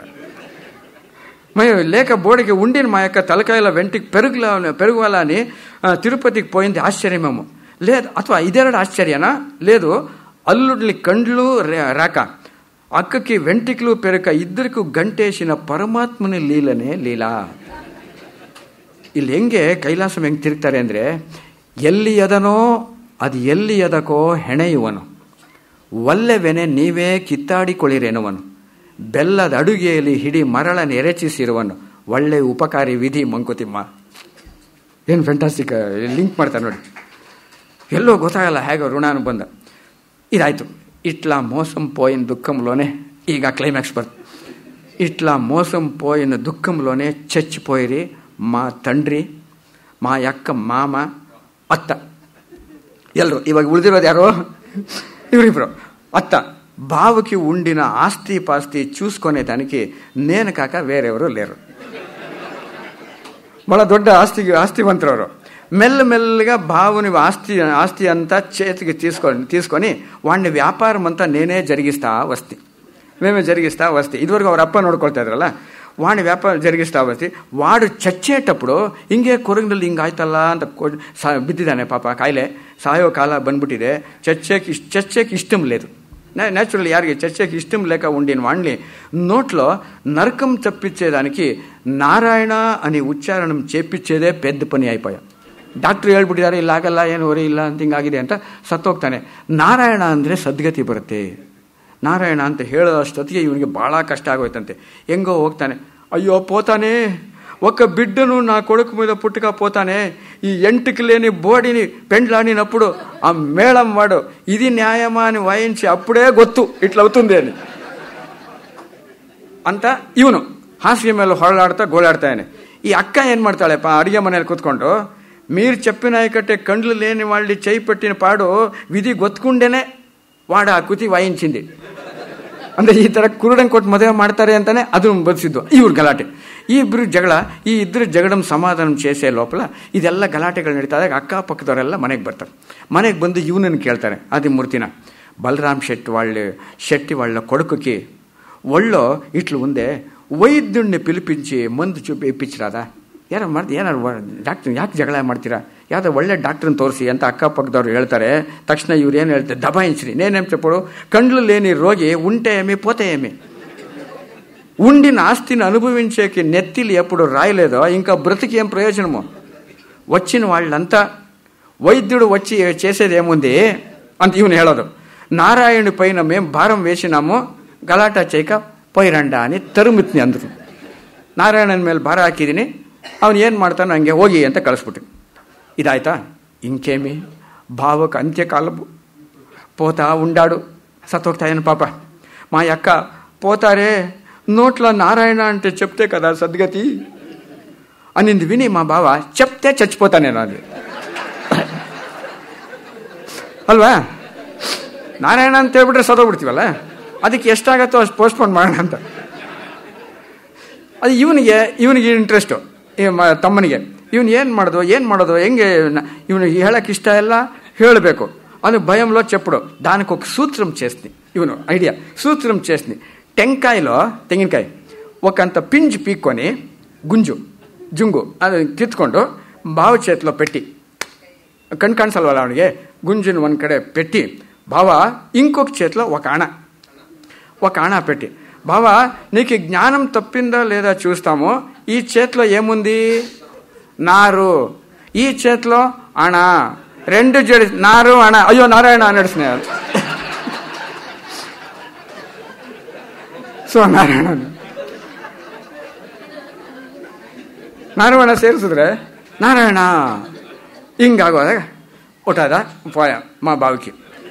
ఇంకేమి చేసేదంతా చేసి ఈ ఊర్లో ఆ ఊర్లో ఉండిన ఆస్తి పాస్తిలంతా అమ్మి ಎಲ್ಲ ಮಾರ್ಬಿಟ್ಟು ಸೇಲ್ ಮಾಡಿ ರೊಕ್ಕಂ చేసుకొని అక్క చేతిలో ఈ ఊరికి అంటే తవరకెరే ఈ ఊరికి వచ్చేదానికి ఎక్కిండాము రైలు. అప్పుడు కూడా ఊరు వంటలు విడువలే నన్ను. ఊరవరెಲ್ಲ గలాటೆಗಳು ಮಾಡ್ಬಿಟ್ರು. అడిగిరి కేಳಿದ್ರು నన్న, ఏమో ఇట్లా అయిపోయా. అయితేను ఒక వైద్యుడిగాన తమ భావం చూసింటే డాక్టర్కి తోరిసిದ್ರೆ ಚೆನ್ನಾಗಿರ್ತಾ ಇತ್ತು, సెకండ్ ఒపీనియన్ అంతే. దాంట్లోనే నేను మేమేం చేసేది, నారాయణుడి పైన భారం మేం వేస్తే భావుని భారాన్ని నారాయణుడు నలుగురి పైన వేసిడ్చ. ಅಂದ್ರೆ మా భావన భారాన నారాయಣನ ಮೇಲೆ ಹಾಕಿದ್ರೆ ನಾರಾಯಣ 4 ಜನದ ಮೇಲೆ ಹಾಕ್ಬಿಟ್ಟ అని వచ్చి మా అక్కని తోడుకొని వేసిడ్చా అని చెప్పి మా అక్కని తోడుకొని మీ ఊరికి వచ్చి వ్యాపారం షురూ చేసి 10-12 సంవత్సరాలు అయింది. ಯಾಲ್ చెప్తాను అంటే కొనేది ಎಲ್ಲ కథೆ ಹೇಳ್ಬಿಟ್ಟು ಕೊನೆಯಲ್ಲಿ ಒಂದು కైలాసం ಸೇರಿಸ್ತಾರೆ. ಯಾಲ್ చెప్తాను అంటే ఆ దేవుడు వెంకటరమణ స్వామి గాన దయపడితే సమష్పోయిన దండిలో ఉండే మహిమ సౌరంలోనూ లేదు అనేది. అలా ఏం మెసేజ్ నోడు, సౌరంలోనూ లేదు అనేదానికి. ఓ అక్కడ చూడండా సూర్యుడు ముಳುగుతూ ఉండాడు. గిరాకీ కాలము కుర్రోడు ఒక్కడే గిరాకీ ಊರೋಳ್ಳೋ ಗಾತಕಲು పోదాం రాంಡ. ఇది 2ನೇ ಕತೆ. 7:40. ಇನ್ನು ಚಿಕ್ಕದಾಗಿ ಕೆಲವು ಮಾತ್ರ ಎಗರಿಸ್ಬಿಡ್ತೀನಿ. ಮುದ್ದು ಇಲ್ಲ ಕದ್ದು ಅಂತ. ಇದು ಕೈಲಾಸಂದು ಕನ್ನಡ ಕೇಳಿದ್ರಿ, ಕೈಲಾಸಂದು ತೆಲುಗು ಕೇಳಿದ್ವಿ. ಈಗ ನೋಡಿ ಇದು ಕೈಲಾಸಂ ಯಾವ ಭಾಷೆ ಅನ್ನೋದಕ್ಕೆ ಹೆಂಗಿರುತ್ತೆ ಅನ್ನೋದಕ್ಕೆ. ನೆಕ್ಸ್ಟು ಉರ್ದು. ಆ ಉರ್ದು ಆಕ್ಸೆಂಟ್ ನೀವು ನೋಡಬೇಕು. ಪಾಡ್ಯಾನೋ ಬಿದಿಗೇನೋ ಇದೇನಾಗಿದೆ ಇಲ್ಲಿ ಸ್ವಲ್ಪ ಎಗರಿಸ್ಬಿಟ್ಟು ನಾನು ಮುಂದಕ್ಕೆ ಹೋಗ್ತೀನಿ. ಈ ಶೆಟ್ರು ಒಂದು ಮನೆ ಕೊಂಡ್ಕೊಂಡಿರ್ತಾರೆ. ಆ ಮನೆಯಲ್ಲಿ ಒಂದು ದೆವ್ವ ಇದೆ ಅಂತ ಎಲ್ಲ ದೆವ್ವ ಇದೆ ಅಂತ ಇನ್ನು ರಿಪೇರಿ ಸುಣ್ಣ ಗದರಿ ಕೊನೆಗೆ ಹಿಂಗೆ ಹೋಗ್ತಾರೆ. ದೆವ್ವ ಇದೆ ಅದಕ್ಕೆ ಬರಲ್ಲ. ಯಾಕೆಂದರೆ ಫುಲ್ ಯಾರು 1 ಮಂತ್ ಬಾಡಿಗೆ ಕೊಡೋ ಅಷ್ಟು ಯಾರು ಇರೋದೇ ಇಲ್ಲ. ಅಡ್ವಾನ್ಸ್ ಕೊಡ್ತಾರೆ, ಒಂದು 2-3 ದಿನ ಇರ್ತಾರೆ, ಇದ್ದಕ್ಕಿದ್ದಂಗೆ ರಾರಾ ಅಂತ ಸಂಗೀತ, ಇನ್ನೇನೋ ಚಂಬುರುಳ್ಸು ಹಿಂಗೆಲ್ಲ ಆಗತ್ತೆ. ಎಲ್ಲ ಡಬ ಅಂತ ಓಡಾಗ್ಬಿಡ್ತಾರೆ. ಓಡೋಗ್ಬಿಟ್ಟಾಗ ಏನು ಮಾಡೋದು, ತಕ್ಷಣ ವಾಪಸ್ ಅಯ್ಯೋ ಶೆಟ್ರೆ ನಿಮ್ಮ ಮನೇಲಿ ದೆವ್ವ ಇದೆ ಅಂತ ಹಿಂಗೆ ಒಟ್ಟಾದಾಗ ಇವರೆಲ್ಲ ಎಲ್ಲರ ಹತ್ರನೂ ಹೋಗೋದು. ಇವರು ಮನೆ ಖಾಲಿ ಮಾಡ್ಕೊಂಡ ತಕ್ಷಣ ಅಯ್ಯಿಂದ పొయ్యే వాళ్ళు పోతా ఉండారు. అయితే నా కడుపు మీద కొట్టొద్దండ, ನನ್ನ ಹೊಟ್ಟೆ ಮೇಲೆ ಹೊಡಿಬೇಡಿ, దేనికి ಇಲ್ಲಿ ವಿಡಿಚಿపోಚಾರೋ చెప్పొద్దంಡ ఎవరತ್ರ. ಅಂದ್ರೇನೋ ಏನೋ ಹೋಗ್ತಾ ಇದ್ದೀರಾ, ನೀವಂತೂ ಇರೋಕ್ಕಾಗ್ತಾ ಇಲ್ಲ, ಬಟ್ ನನ್ನ ಹೊಟ್ಟೆ ಮೇಲೆ ಹೊಡಿಬೇಡಿ, ಯಾತಕ್ಕೆ ಮನೆ ಬಿಟ್ಟು ಹೋಗ್ತಾ ಇರಂತ ಬೇರೆ ಯಾರಿಗೂ ಹೇಳ್ಬೇಡಿ, ಯಾಕೆಂದರೆ ಬಾಡಿಗೆಗೆ ಬರಲ್ಲ ಅಂತ ಇದ್ದಾಗ ಅಷ್ಟು. ಆದರೆ ಶೆಟ್ರೆ ನೀವು ದಯವಿಟ್ಟು ಅರ್ಥ ಮಾಡ್ಕೋಬೇಕು, ದೆವ್ವ ಇರೋ ಮನೆಯಲ್ಲಿ ಹೆಂಗೆ ಬರ್ತಾರೆ ಅಂತ ಇವರೆಲ್ಲ ಕೇಳ್ತಾರೆ. 3ನೇ ಕತೆ ಕೇಳಿದಾಗ కాదండి ಶೆಟ್ರು ರೇಗ್ಬಿಡ್ತಾರೆ. దెయ్యాలు పిశాచీలు ఉన్ని లేక పోని ఇదియో ఇల్వో ఇర్లి ಬೇಕಾದ್ರೆ ఇరలి వీళ్ళు చూస్తే అని చెప్పే దెయ్యాలు వీళ్ళు చేతిలో కొట్టిన ಕಾಳ್తో ತೊನ್ನಿನ ಇದು ಯಾವ್ದಾರು ದೆವ್ವ ಕೈಯಿಂದ ಹೊಡಿತಾ ಅದ್ರ ಪಾಡಿಗೆ ಅದು ಪಾತ್ರೆ ಬೀಳಿಸುತ್ತೆ, ಕುಕ್ಕರ್ ಉರುಳಿಸುತ್ತೆ, ಅದ್ರ ಪಾಡಿಗೆ ಅದೆಲ್ಲ ಹಾಡು ಹೇಳ್ಕೊಂಡು ಬಿಳಿ ಸೀರೆ ಉಟ್ಕೊಂಡು ಹಾಡು ಹೇಳ್ಕೊಂಡು ಹೋಗ್ತಾ ಇದ್ರೆ ಈ ಶೆಟ್ರು ಲಾಜಿಕಲ್ ಆಗಿದೆ ನೋಡಿ. ಕಾಳ್తో ತೊನ್ನಿನ ಕೊರಕಿನ ಚಂಪಿನ ಯಾರನ್ನಾರು ಸಾಯಿಸ್ತಾ దెయ్యాలు తమంతకు తామున్నా వీళ్ళంతకు బాడిగిస్తా ఉండరాదా? అದ್ರ పాడిಗೆ ಅದಿದ್ರೆ ಇವ್ರ ಪಾಡಿಗೆ ಇವ್ರು ಕೆಲಸ ಕೊಡಲಿ. దానికే బెల్లం సాబులు ಅಂದರೆ ಈ ಬೆಲ್ಲದ ಕಾಂಟ್ರಾಕ್ಟ್ ಗಡಫ್ ಖಾನ್ಗೆ బెల్లం సాబులు ಅಂತ ಇವ್ರು ಕರೆಯೋದು, బెల్లದ ಸಾಬಿ. దానికే ಹಿಂದೂಲ್ని మీరందరూ పిరుకులు అనేది. ಅವರು ನಿಮಗೆ ಹಿಂದೂಗಳೆಲ್ಲ ಪುಕ್ಕಲು దానికే ಅಂದది. ಹಿಂದೂಲ್ని పిరుకులు ಅನ್ನೋದು. ಈ ಶಾಮಣ್ಣ ಅನ್ನೋರು ಹೇಳ್ತಾರೆ, ಒಳ್ಳೆ ವಾದ ಶೆಟ್ರೆ ನಿಮ್ಮದು. ಕೈಯಿಂದಲೂ ಹೊಡಿದೆ, ಕಾಲಿಂದಲೂ ಒದಿದೆ, ಯಾರನ್ನು ಕೊಲ್ಲದೇ ಇದ್ರೂ ದೆವ್ವ ಮಲಗಿರುವಾಗ ಬಾಗಿಲು ತಾಪಾಳನ ಆಡಿಸಿಯೋ, ಕಂಚಿನ ಚೊಂಬನ ಉರುಳಿಸಿಯೋ, ಎಬ್ಸಿ ರಾತ್ರಿ 12 ಗಂಟೆ ಇಮ್ಯಾಜಿನ್ ಮಾಡ್ಕೊಳ್ಳಿ, ಎದ್ದೋನು ದೀಪ ಹಚ್ಕೊಂಡು ಸುತ್ತಮುತ್ತ ನೋಡೋವಾಗ ನಡು ರಾತ್ರಿಯಲ್ಲಿ ಕಾಲುಗಳಿಗೆ ಗೆಜ್ಜೆ ಕಟ್ಕೊಂಡು ಝಲ್ ಝಲ್ ಅಂತ ಹೆಜ್ಜೆಗಳು ಇಡ್ತಾ ಹಜಾರದಾಚೆ ತಾಪಾಳ ಹಾಕಿದ ಬಾಗಿಲನ್ನ ಹಂಗೇ ತೂರ್ಕೊಂಡು ಹೋದಾಗೆ ಒಬ್ಬ ಹೆಂಗಸು ನಡು ರಾತ್ರಿಯಲ್ಲಿ ಅಮಾವಾಸ್ಯೆಯಲ್ಲಿ ಕಂಡು ಬಂದರೆ ನಿಮಗೆ ಹೇಗಿರುತ್ತೆ? ಅದೇ ಬೇಡ ಅಂತ ನಾನು ಎಷ್ಟು ಬಡ್ಕೊಂಡ್ರು ಹುಚ್ಚಾಟ ಹಿಡಿದು ನೀವು ಕೊಂಡ್ಕೊಂಡ ಮನೇಲಿರೋ ಐಬು ಇವ್ರು ಕನ್ವಿನ್ಸ್ ಮಾಡ್ತಾರೆ. ತಕ್ಷಣ ಇವನು ಅಬ್ಬಬ್ಬಾ దేవుడే గతి అట్లనా గెజ్జలు కట్టుకొని కులికి ఆడదయ్యమ్మ ఉండేది ఆ ఇంట్లో. అయితే ಬೆಲ್ಲಂ ಸಾಬ್ಲು ಇವನು ಗಂಡ ನೀ ಐಕಟ್ಟು ಇನುಪು ಗುಂಡಿಗ ಅಂದರೆ ಒಂಥರ ಕಬ್ಬಿಣದ್ದು ಧೈರ್ಯ, ಇದು ನೀ ಐಕಟ್ಟು ಇನುಪು ಗುಂಡಿಗ ಬಾಳಿಕೆ ಗುಂಡೆ ಅಮಾಶ್ಕು ರೈ ಅಂತ ಒಕ ಕಾಸಿ ಒಕ ತಾಪ ಚೂಡೊಚ್ಚು ಕದ. ಯಾವುದೋ ಮುಸ್ಲಿಂ ಟೆನೆಂಟ್ನ ಹಿಡ್ಕೊಂಬಂದ್ಬಿಡು, ಅವ್ರಿಗೆ ಧೈರ್ಯ ಜಾಸ್ತಿ, ಆರಾಮಾಗಿ ಹಾಡು ಕೇಳ್ಕೊಂಡು ಇದ್ಬಿಡ್ತಾರೆ ಅವರು ಅಂತ. ಇಷ್ಟು ಮಾತು ಯಾಕೆ ಶೆಟ್ರೆ, ಇನ್ನೂ ಸಪ್ತಮಿ ಚಂದ್ರ ಕಾಣೋವರೆಗೂ ಅದೇ ಗಲಾಟೆ ಆ ಮನೆಯಲ್ಲಿ. ಬೇಕಾದ್ರೆ ಒಂದು ಕೆಲಸ ಮಾಡಿ, ನೀವು ಇವತ್ತು ರಾತ್ರಿ ನೀವೇ ಆ ಮನೇಲಿ ಮಲ್ಕೊಂಡು ತನಿಖೆ ಮಾಡಿ. ಹೆಂಗಿದ್ರು ಖಾಲಿ ಇದೆಯಲ್ಲ ಮನೆ, ನೀವೇ ಮಲ್ಕೊಳ್ಳಿ. ತಿರುಪತಿ ವೆಂಕಟರಮಣ ಆಂಟಿ ನಾಕ್ಯಾಲಿ ಈ ಪೀಕ್ಲಾಟ್ಮೋ ನೇನು ಆ ಪಾಡಿ ಇಲ್ಲಿ ಕೊನಿಂದೆ ಬಾಡಿಕೆ ಕಿಚ್ಚಿ ಬ್ರತಿಕೆದಾನಕ್ಕೆ ಕಾಕ ನೇನು ಆ ಕಡೆ ಉಂಡಿ ಚಚ್ಚೇದಾನಕ್ಕಾದು ಅಲ್ವಾ ಬಾಡಿಗೆ ಕೊಡೋದು. ಹಂಗಂತಾನೆ ಹಿಂಗೆ ತಲೆ ಅಲ್ಲಾಡಿಸ್ತಾರೆ. అయితే ఏమి దెయ్యాలు పిశాచీలు అంటే మీకు అందరికీ నమ్మకనా? ಒಬ್ಬೊಬ್ಬರನಿಗೆ ಓ ನಂಬಿಕೆ. ಈ ಗಡಫ್ ಖಾನ್ ಕೂತಿರ್ತಾನಲ್ಲ ಬಿಡಿ ಸೇದ್ಕೊಂಡು ಬೆಲ್ಲದ ಕಾಂಟ್ರಾಕ್ಟ್, ಬೆಲ್ಲಂ ಸಾಬ್ಲು ತಾಮ್ చెప్పంಡ ಮುಸ್ಲಿಂ ನಿಮಗೆ ದೆವ್ವ ಪಿಶಾಚಿ ಮೇಲೆ ನಂಬಿಕೆ ಇದೆಯಾ? ಏನು ಸರ್ ಇಲ್ಲ ಅನಿಸ್ತಾ ಇದ್ದೀರಾ? ಇಲ್ವಾ? ಅದು ಗಡಫ್ ಖಾನ್ ಹೇಳ್ತಾನೆ, ದೆವ್ವ ಶೈತಾನ್ ನೋಡಿ ಆಕ್ಸೆಂಟು ಕೈಲಾಸ ಹೆಂಗೆ ಚೇಂಜ್ ಮಾಡ್ತಾರಲ್ಲಿ. ಬೆಲ್ಲಂ ಸಾಬ್ಲು ತಾಮ್ చెప్పంಡ ದೆವ್ವ ಶೈತಾನ್ ಹೈತೆ, ಬಿಲ್ಕುಲ್ ಹೈತೆ, ಹಮೇ ಬಿ ನಮ್ದು ಗೆಲು ತುಮೇ ಬಿ ನಿಮ್ದು ಗೆಲು ಐತೆ. ಅಂದರೆ ಹಿಂದೂ ದೆವ್ವ ಮುಸ್ಲಿಂ ದೆವ್ವ ಎರಡು. ಆದರೆ ಒಂದೇ ಡಿಫ್ರೆನ್ಸ್ ಏನಿರ್ಬೋದು ಅಂತ ನನ್ನ ಯೋಚನೆ. ಕೈಲಾಸಂ ಹೇಳಿಲ್ಲ, ಹಿಂದೂ ದೆವ್ವಗಳೆಲ್ಲ ಬಿಳಿ ಸೀರೆ ಉಟ್ಕೊಂಡಿರುತ್ತೆ, ಮುಸ್ಲಿಂ ದೆವ್ವಗಳೆಲ್ಲ ಬುರ್ಕ ಹಾಕ್ಕೊಂಡಿರ್ಬೋದು. ಅದಕ್ಕೇನೆ ಅಂಜು ಬುರ್ಕ ಅಂತಾರ ಏನೋ. ಸೊ ಬಿಲ್ಕುಲ್ ಐತೆ ಅಂತಾನೆ. ಇವನೊಂದು ಕತೆ ಶುರು ಮಾಡ್ತಾನೆ. ಇವೊಂದು ಮಹಾ ಚಿಕ್ಕ ಕತೆ, ಒಂದು ಕತೆ ಎಗರಿಸ್ಬಿಡ್ತೀನಿ 7:15 ಆಗಿರೋದ್ರಿಂದ. ಸ್ವಾಮಿ ಪುಟ್ಮಲ್ಲ ಜಾಂತಿನ ಯಾಪ್ ಅಂತಾನೆ. ಪುಟ್ಮಲ್ಲ ಅಂತ ಊರಿಗೆಲ್ಲ ಫೇಮಸ್.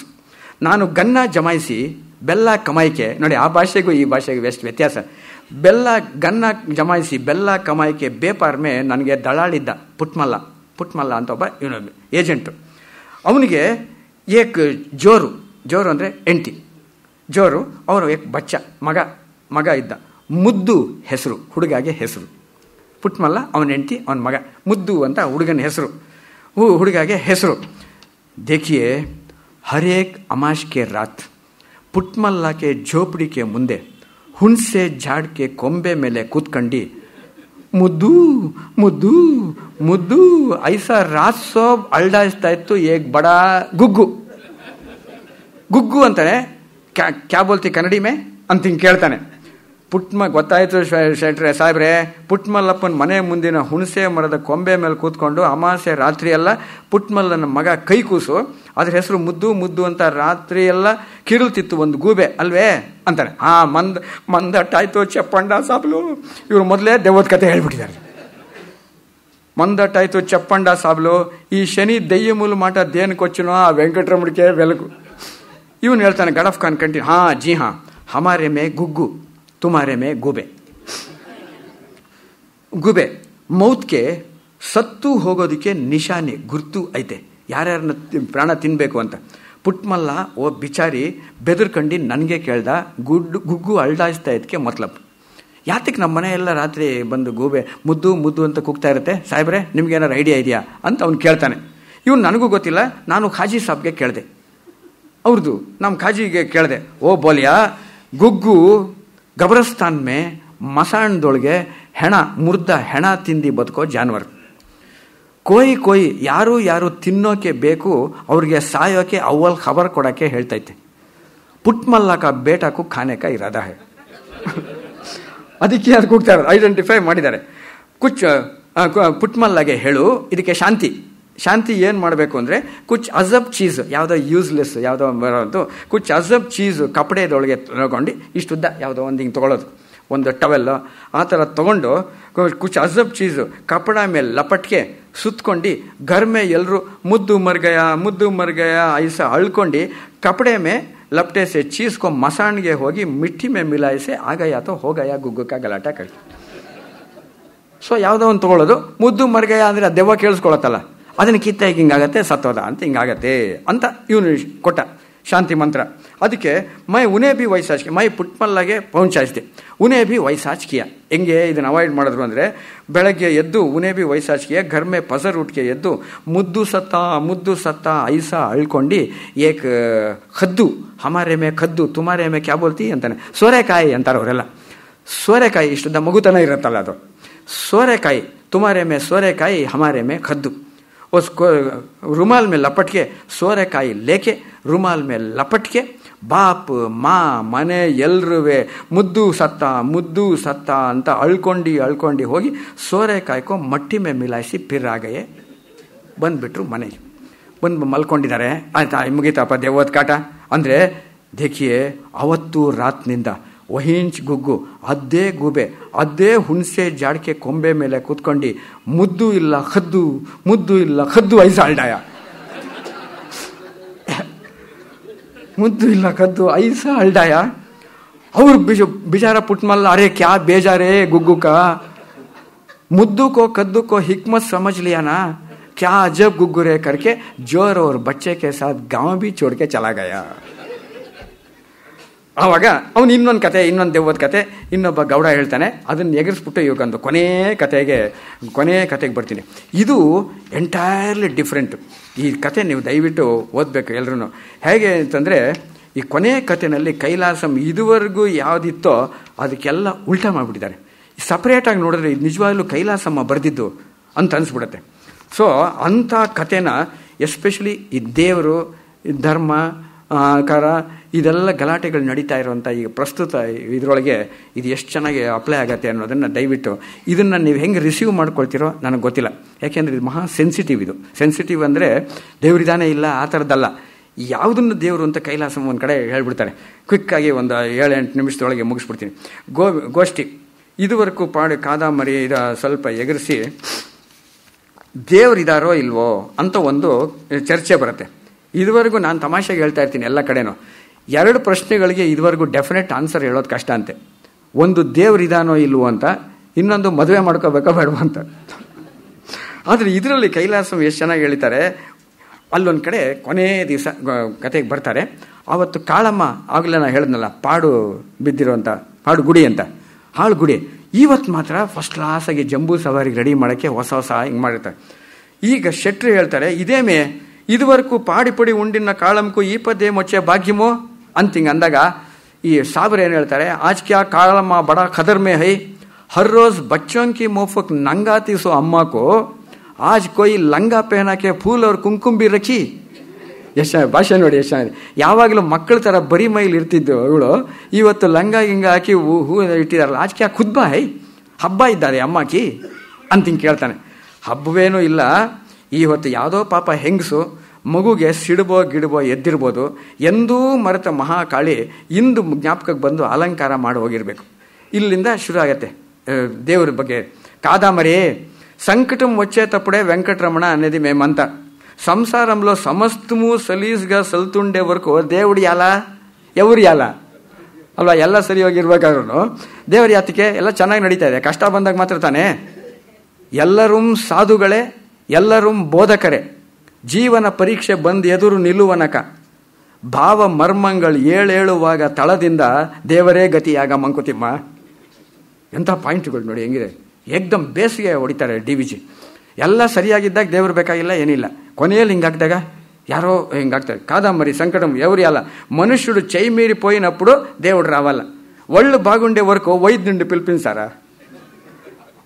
ಆಗ ಈ ಸಾಬ್ರು ಇಲ್ಲೇ ಹಿಂದೂ ಮುಸ್ಲಿಂ ಕ್ಲಾಶ್ಗಳು ಬರೋಬ್ಬರ್ ಶೆಟ್ಟಿ ನೀವು ಹೇಳಿದ್ದೆ ಠೀಕು, ಆದರೆ ಮೈ ಕೈ ದಿಮಾಗ್ ಜೂರತ್ ಗೈರಸ್ ಗರಜ್ ಇರೋ ಮರ್ದ್ ಕೈನಲ್ಲಿ ಆಗದ ಕೆಲಸ ಪತ್ತರ್ನಲ್ಲಿ ಬನಾಯಿಸಿದ ಸನಂ ಕೈಲಿ ಆಗ್ತೈತೆ ಕ್ಯಾ ಅಲ್ವಾ, ಮನುಷ್ಯನ ಕೈಲಿ ಆಗದೆ ಇರೋಕ್ಕಾಯ್ತಾ ಕ್ಯಾ ಸ್ವಾಮಿ ಆಪ್ ಬೋಲಿಯೇ, ಖುದಾ ಕುದರತ್ ಹೋನಾ ಛೋನಾ ಬೇಕು ಅಲ್ಲಾ ಕೆ ಕುಮ್ಮಕ್ ಬಗೈರ್ ಕುಚ್ ನಹೀ ಕರ್ ಸಕ್ತಾ ಹೈ, ಅಲ್ಲಾ ಇರೋ ಬೇಡದೆ. ಆದರೆ ತಾಹಂ ಭಿ ಐಸಾ ಪತ್ತರ್ ಸನಂ ಕೋ विग्रह पत्थर सनम को करने में कुछ मतलब है क्या, इलम है क्या, इंसाफ है क्या ಹಂಗೆ ಅಂದ್ಬಿಟ್ಟು ಇವ್ನು ನೋಡಿ, ನಾನು ಆಗಲೇ ಹೇಳಿದೆ ಇಂಟಿಗ್ರೇಷನು, ಭಾವೈಕ್ಯತೆ, ಜಾತ್ಯತೀತ ಅಂತ ಹಿಂಗೆ ಹೇಳಿದ್ದಾರೆ. ಆದರೆ ಇವನು ಅಟ್ಯಾಕ್ ಮಾಡ್ತಾ ಇಲ್ಲ. ईमान है क्या, मैं तो हैरान हूँ, बेइज्जत से नहीं सामने पूछने का, आपसे समझने के लिए पूछ रहा हूँ. ಹಿಂಗೆ ಕೇಳಿದಾಗ ಬೇಕಾದ್ರೆ ಯಾರು ಬೇಕಾದ್ರೆ ಉತ್ತರ ಹೇಳಕ್ಕೆ ತಯಾರಿರ್ತಾರೆ ನಾವಲ್ಲಿ ಅಲ್ವಾ, ನಿಮ್ಮ ತಿಳ್ಕೋಬೇಕು ಅಂತ ಇವನು ಏನದು ಆಮ್ನಿಪೊಟೆಂಟ್, ಆಮ್ನಿಸಿಯೆಂಟ್, ಪ್ರೆಸೆಂಟಲ್ಲಿರುವಂಥವನು ಇನ್ನು ತೊಗೊಂಬಂದು 3 ಅಡಿ ವಿಗ್ರಹದಲ್ಲಿ ಮಾಡೋಕ್ಕಾಗತ್ತಾ, ತಿಳ್ಕೋಬೇಕು ಅಂತ ಕೇಳ್ತಾ ಇದ್ದೀನಿ ಯಜಮಾನ್ರೆ, ದಯವಿಟ್ಟು ನಿಮ್ಗೆ ಅಗೌರವದಿಂದ ಅಲ್ಲ ಅಂತ ಹಿಂಗೆ ಕೇಳ್ಕೊಂಡ್ರೆ ಆನ್ಸರ್ ಇದೆ ನಮ್ಮ ಶಾಸ್ತ್ರಗಳಲ್ಲಿ. ಮೊನ್ನೆ ಶಂಕರ ಮಠದ ಸ್ವಾಮೀಜಿ, ಭಾರತೀಯ ತೀರ್ಥ ಸ್ವಾಮಿಗಳು ಇಲ್ಲಿ ಶಂಕರ ಮಠದಲ್ಲಿ ಒಂದು ಹೇಳಿದ್ರು, ನಮಗೆ ಏನೇನು ಜಿಜ್ಞಾಸೆ ಇದೆಯೋ, ಏನೇನು ಅನುಮಾನಗಳಿದೆಯೋ ಅದು ಎಲ್ಲದಕ್ಕೂ ಉತ್ತರ ಶಾಸ್ತ್ರದಲ್ಲಿದೆ. ಅಲ್ಲಿ ಹುಡ್ಕೊಂಡೋಗಿ ನಮ್ಮ ಎಲ್ಲ ಪ್ರಶ್ನೆಗಳಿಗೂ ಉತ್ತರ ಸಿಗತ್ತೆ. ಆದರೆ ಆ ಶಾಸ್ತ್ರನ ದಾಟಿ ಹೋದರೆ ನಾಸ್ತಿಕತೆ ಬರುತ್ತೆ ಅಂತ ಹೇಳಿದ್ರು ಅವರು. ನಾವು ಅಲ್ಲಿವರೆಗೂ ಹೋಗ್ತೀವಿ, ಅಲ್ಲಿ ಹೋಗೋದೇ ಇಲ್ಲ, ಶಾಸ್ತ್ರಕ್ಕೆ ಹೋಗೋಕ್ಕೆ ಇಷ್ಟ ಇಲ್ಲ, ಅದನ್ನು ದಾಟ್ಕೊಂಡು ಹೊಟ್ಟೋಗ್ತೀವಿ. ಆದ್ದರಿಂದ ನಾಸ್ತಿಕರಾಕೋದು. ಏಮಿ ಆಸ್ತಿರೋ ಅಂದಾಗ ಕೇಳ್ತಾರೆ ಇಲ್ಲಿ ಕೈಲಾಸಂ ಹೇಳ್ತಾರೆ, ಆಸ್ತಿ ಅಂದರೆ ಆಸ್ತಿಕ ಅಂದರೆ ಏನು, ನಾಸ್ತಿಕ ಅಂದರೆ ಏನು? ಒಂದು ಸಿಂಪಲ್ ಡೆಫಿನೇಷನ್ ನೋಡಿ. ದೇವರು ಅಂತ ಒಂದು ಪ್ರಾಣಿ ಇದೆ, ಪ್ರಾಣಿ ಅಂತಲ್ಲ, ದೇವರು ಅಂತ ಒಂದು ಪ್ರಾಣಿ ಇದೆ ಅಂತ ನಂಬೋರೆಲ್ಲ ಆಸ್ತಿಕರು. ನನಗೆ ದುಡ್ಡು ಕಾಸು ಗದ್ದೆ ತೋಟ ಬೇಕಾದಷ್ಟಿದೆ, ನನಗೆ ಯಾರಿಂದಲೂ ಏನೂ ಆಗಬೇಕಾಗಿಲ್ಲ ಅಂತ ಉಬ್ಬಿ ಐಹಿಕ ನಶ್ವರ, ಈ ಹೊತ್ತಿದ್ದು ನಾಳೆ ಐಶ್ವರ್ಯನ ಬಿಟ್ಟು ನನ್ನ ಬಿಟ್ಟು ಐಶ್ವರ್ಯನ ಹೋಗಬೇಕಾಗತ್ತೆ ಎಂಬುದನ್ನ ತಿಳಿದೇನು ತನ್ನ ಸುಖಕ್ಕೆ ಒದಗಿರೋ ಐಶ್ವರ್ಯನ ಸೃಷ್ಟಿಸಿ ಸುಡೋ ದೇವರು ಒಬ್ಬನಿದ್ದಾನೆ ಅನ್ನೋದನ್ನ ನಂಬದೇ ಇರೋರೆಲ್ಲ ನಾಸ್ತಿಕರು. ಏನು ಬ್ಯೂಟಿಫುಲ್ ಆಗಿ ಹೇಳ್ತಾ ಗೊತ್ತಾ? ಮಾಫ್ ಕರಿಯೇ, ಇದನ್ನ ಕೊನೆಯಲ್ಲಿ ಒಂದು ಕಥೆ ಹೇಳ್ತಾರೆ ಇಲ್ಲಿ. ಅಲ್ಲಿ ದೇವರು ರಾಮ, ಕೃಷ್ಣ, ಚಾಮುಂಡಿ, ಗಣೇಶ, ಆಂಜನೇಯ, ಅದರ ಮೇಲ್ಗಡೆ ಒಬ್ಬ ಪ್ಯಾಂಟ್ ಹಾಕ್ಕೊಂಡು ಟೋಪಿ ಹಾಕ್ಕೊಂಡು ಸಿಗರೇಟ್ ಸೇರ್ತಾ ಇರೋರನ್ನ ಫೋಟೋ ಮೊದಲು ಅವ್ರ ಮನೆಗೆ ಅವನಿಗೆ ಮಂಗಳಾರತಿ, ಆಮೇಲೆ ದೇವರಿಗೆಲ್ಲ ಮಂಗಳಾರತಿ ಅಂತ ಉಪಯೋಗಿಸುವಂಥ ಒಂದು ಕಥೆ ಇದೆ ಇದರೊಳಗೆ. ಇದನ್ನು ದಯವಿಟ್ಟು ಓದಬೇಕು, ಟೈಮ್ ಇಲ್ಲದೆ ಇರೋದ್ರಿಂದ ಸ್ಕಿಪ್ ಮಾಡ್ತಾ ಇದ್ದೀನಿ. ಏನು ಬ್ಯೂಟಿಫುಲ್ ಆಗಿದೆ ಕಥೆ ಅಂತಂದರೆ ಭಾಳ ಫ್ಯಾಂಟಾಸ್ಟಿಕ್ ಇದು. ನಿಜವಾಗ್ಲೂ ಇದನ್ನು ಕಣ್ಣಲ್ಲಿ ನೀರು ಬರ್ತದೆ. ಈ ಪಾತ್ರ ಮಾಡಿದ ನಮ್ಮ ಸ್ನೇಹಿತರ ಒಬ್ಬ ರೈಟರ್ಗೆ, ಆ್ಯಕ್ಟರ್ಗೆ ಬೆಸ್ಟ್ ಬಂತು, ಬೆಸ್ಟ್ ಆ್ಯಕ್ಟರ್ ಅವಾರ್ಡ್. ಕಣ್ಣಲ್ಲಿ ನೀರು. ಇದರಲ್ಲಿರುವಂಥ ಬರೋ ಲಾಜಿಕ್ಕು ನಾವು ದಯವಿಟ್ಟು ನೋಡಿದ್ರೆ ನಮ್ಮಲ್ಲಿರುವಂಥ ಅಪನಂಬಿಕೆಗಳು ಅದೆಲ್ಲ ಕ್ಲಿಯರ್ ಆಗುತ್ತೆ. ನಾವು ಏನೋ ವಿಗ್ರಹ ಅಂದ್ಕೊಂಡಿರ್ತೀವಿ, ದೇವರೇ ಇಲ್ಲ ಅಂದ್ಕೊಂಡಿರ್ತೀವಿ, ಏನೇನೋ ಅಂದ್ಕೊಂಡಿರ್ತೀವಿ. ಇದಕ್ಕೆಲ್ಲ ಆನ್ಸರ್ ಕೈಲಾಸಂ 2 ನಾಟಕಗಳಲ್ಲಿ ಕೊಟ್ಟಿದ್ದಾರೆ. ಒಂದು ಕೊನೆಯದು ಶಾಮಿಯ ಸೇಡು ಅಂತ ಒಂದು, ಎರಡನೇದು ನಮ್ಮ ಬ್ರಾಹ್ಮಣಿಕೆ ಅಂತ.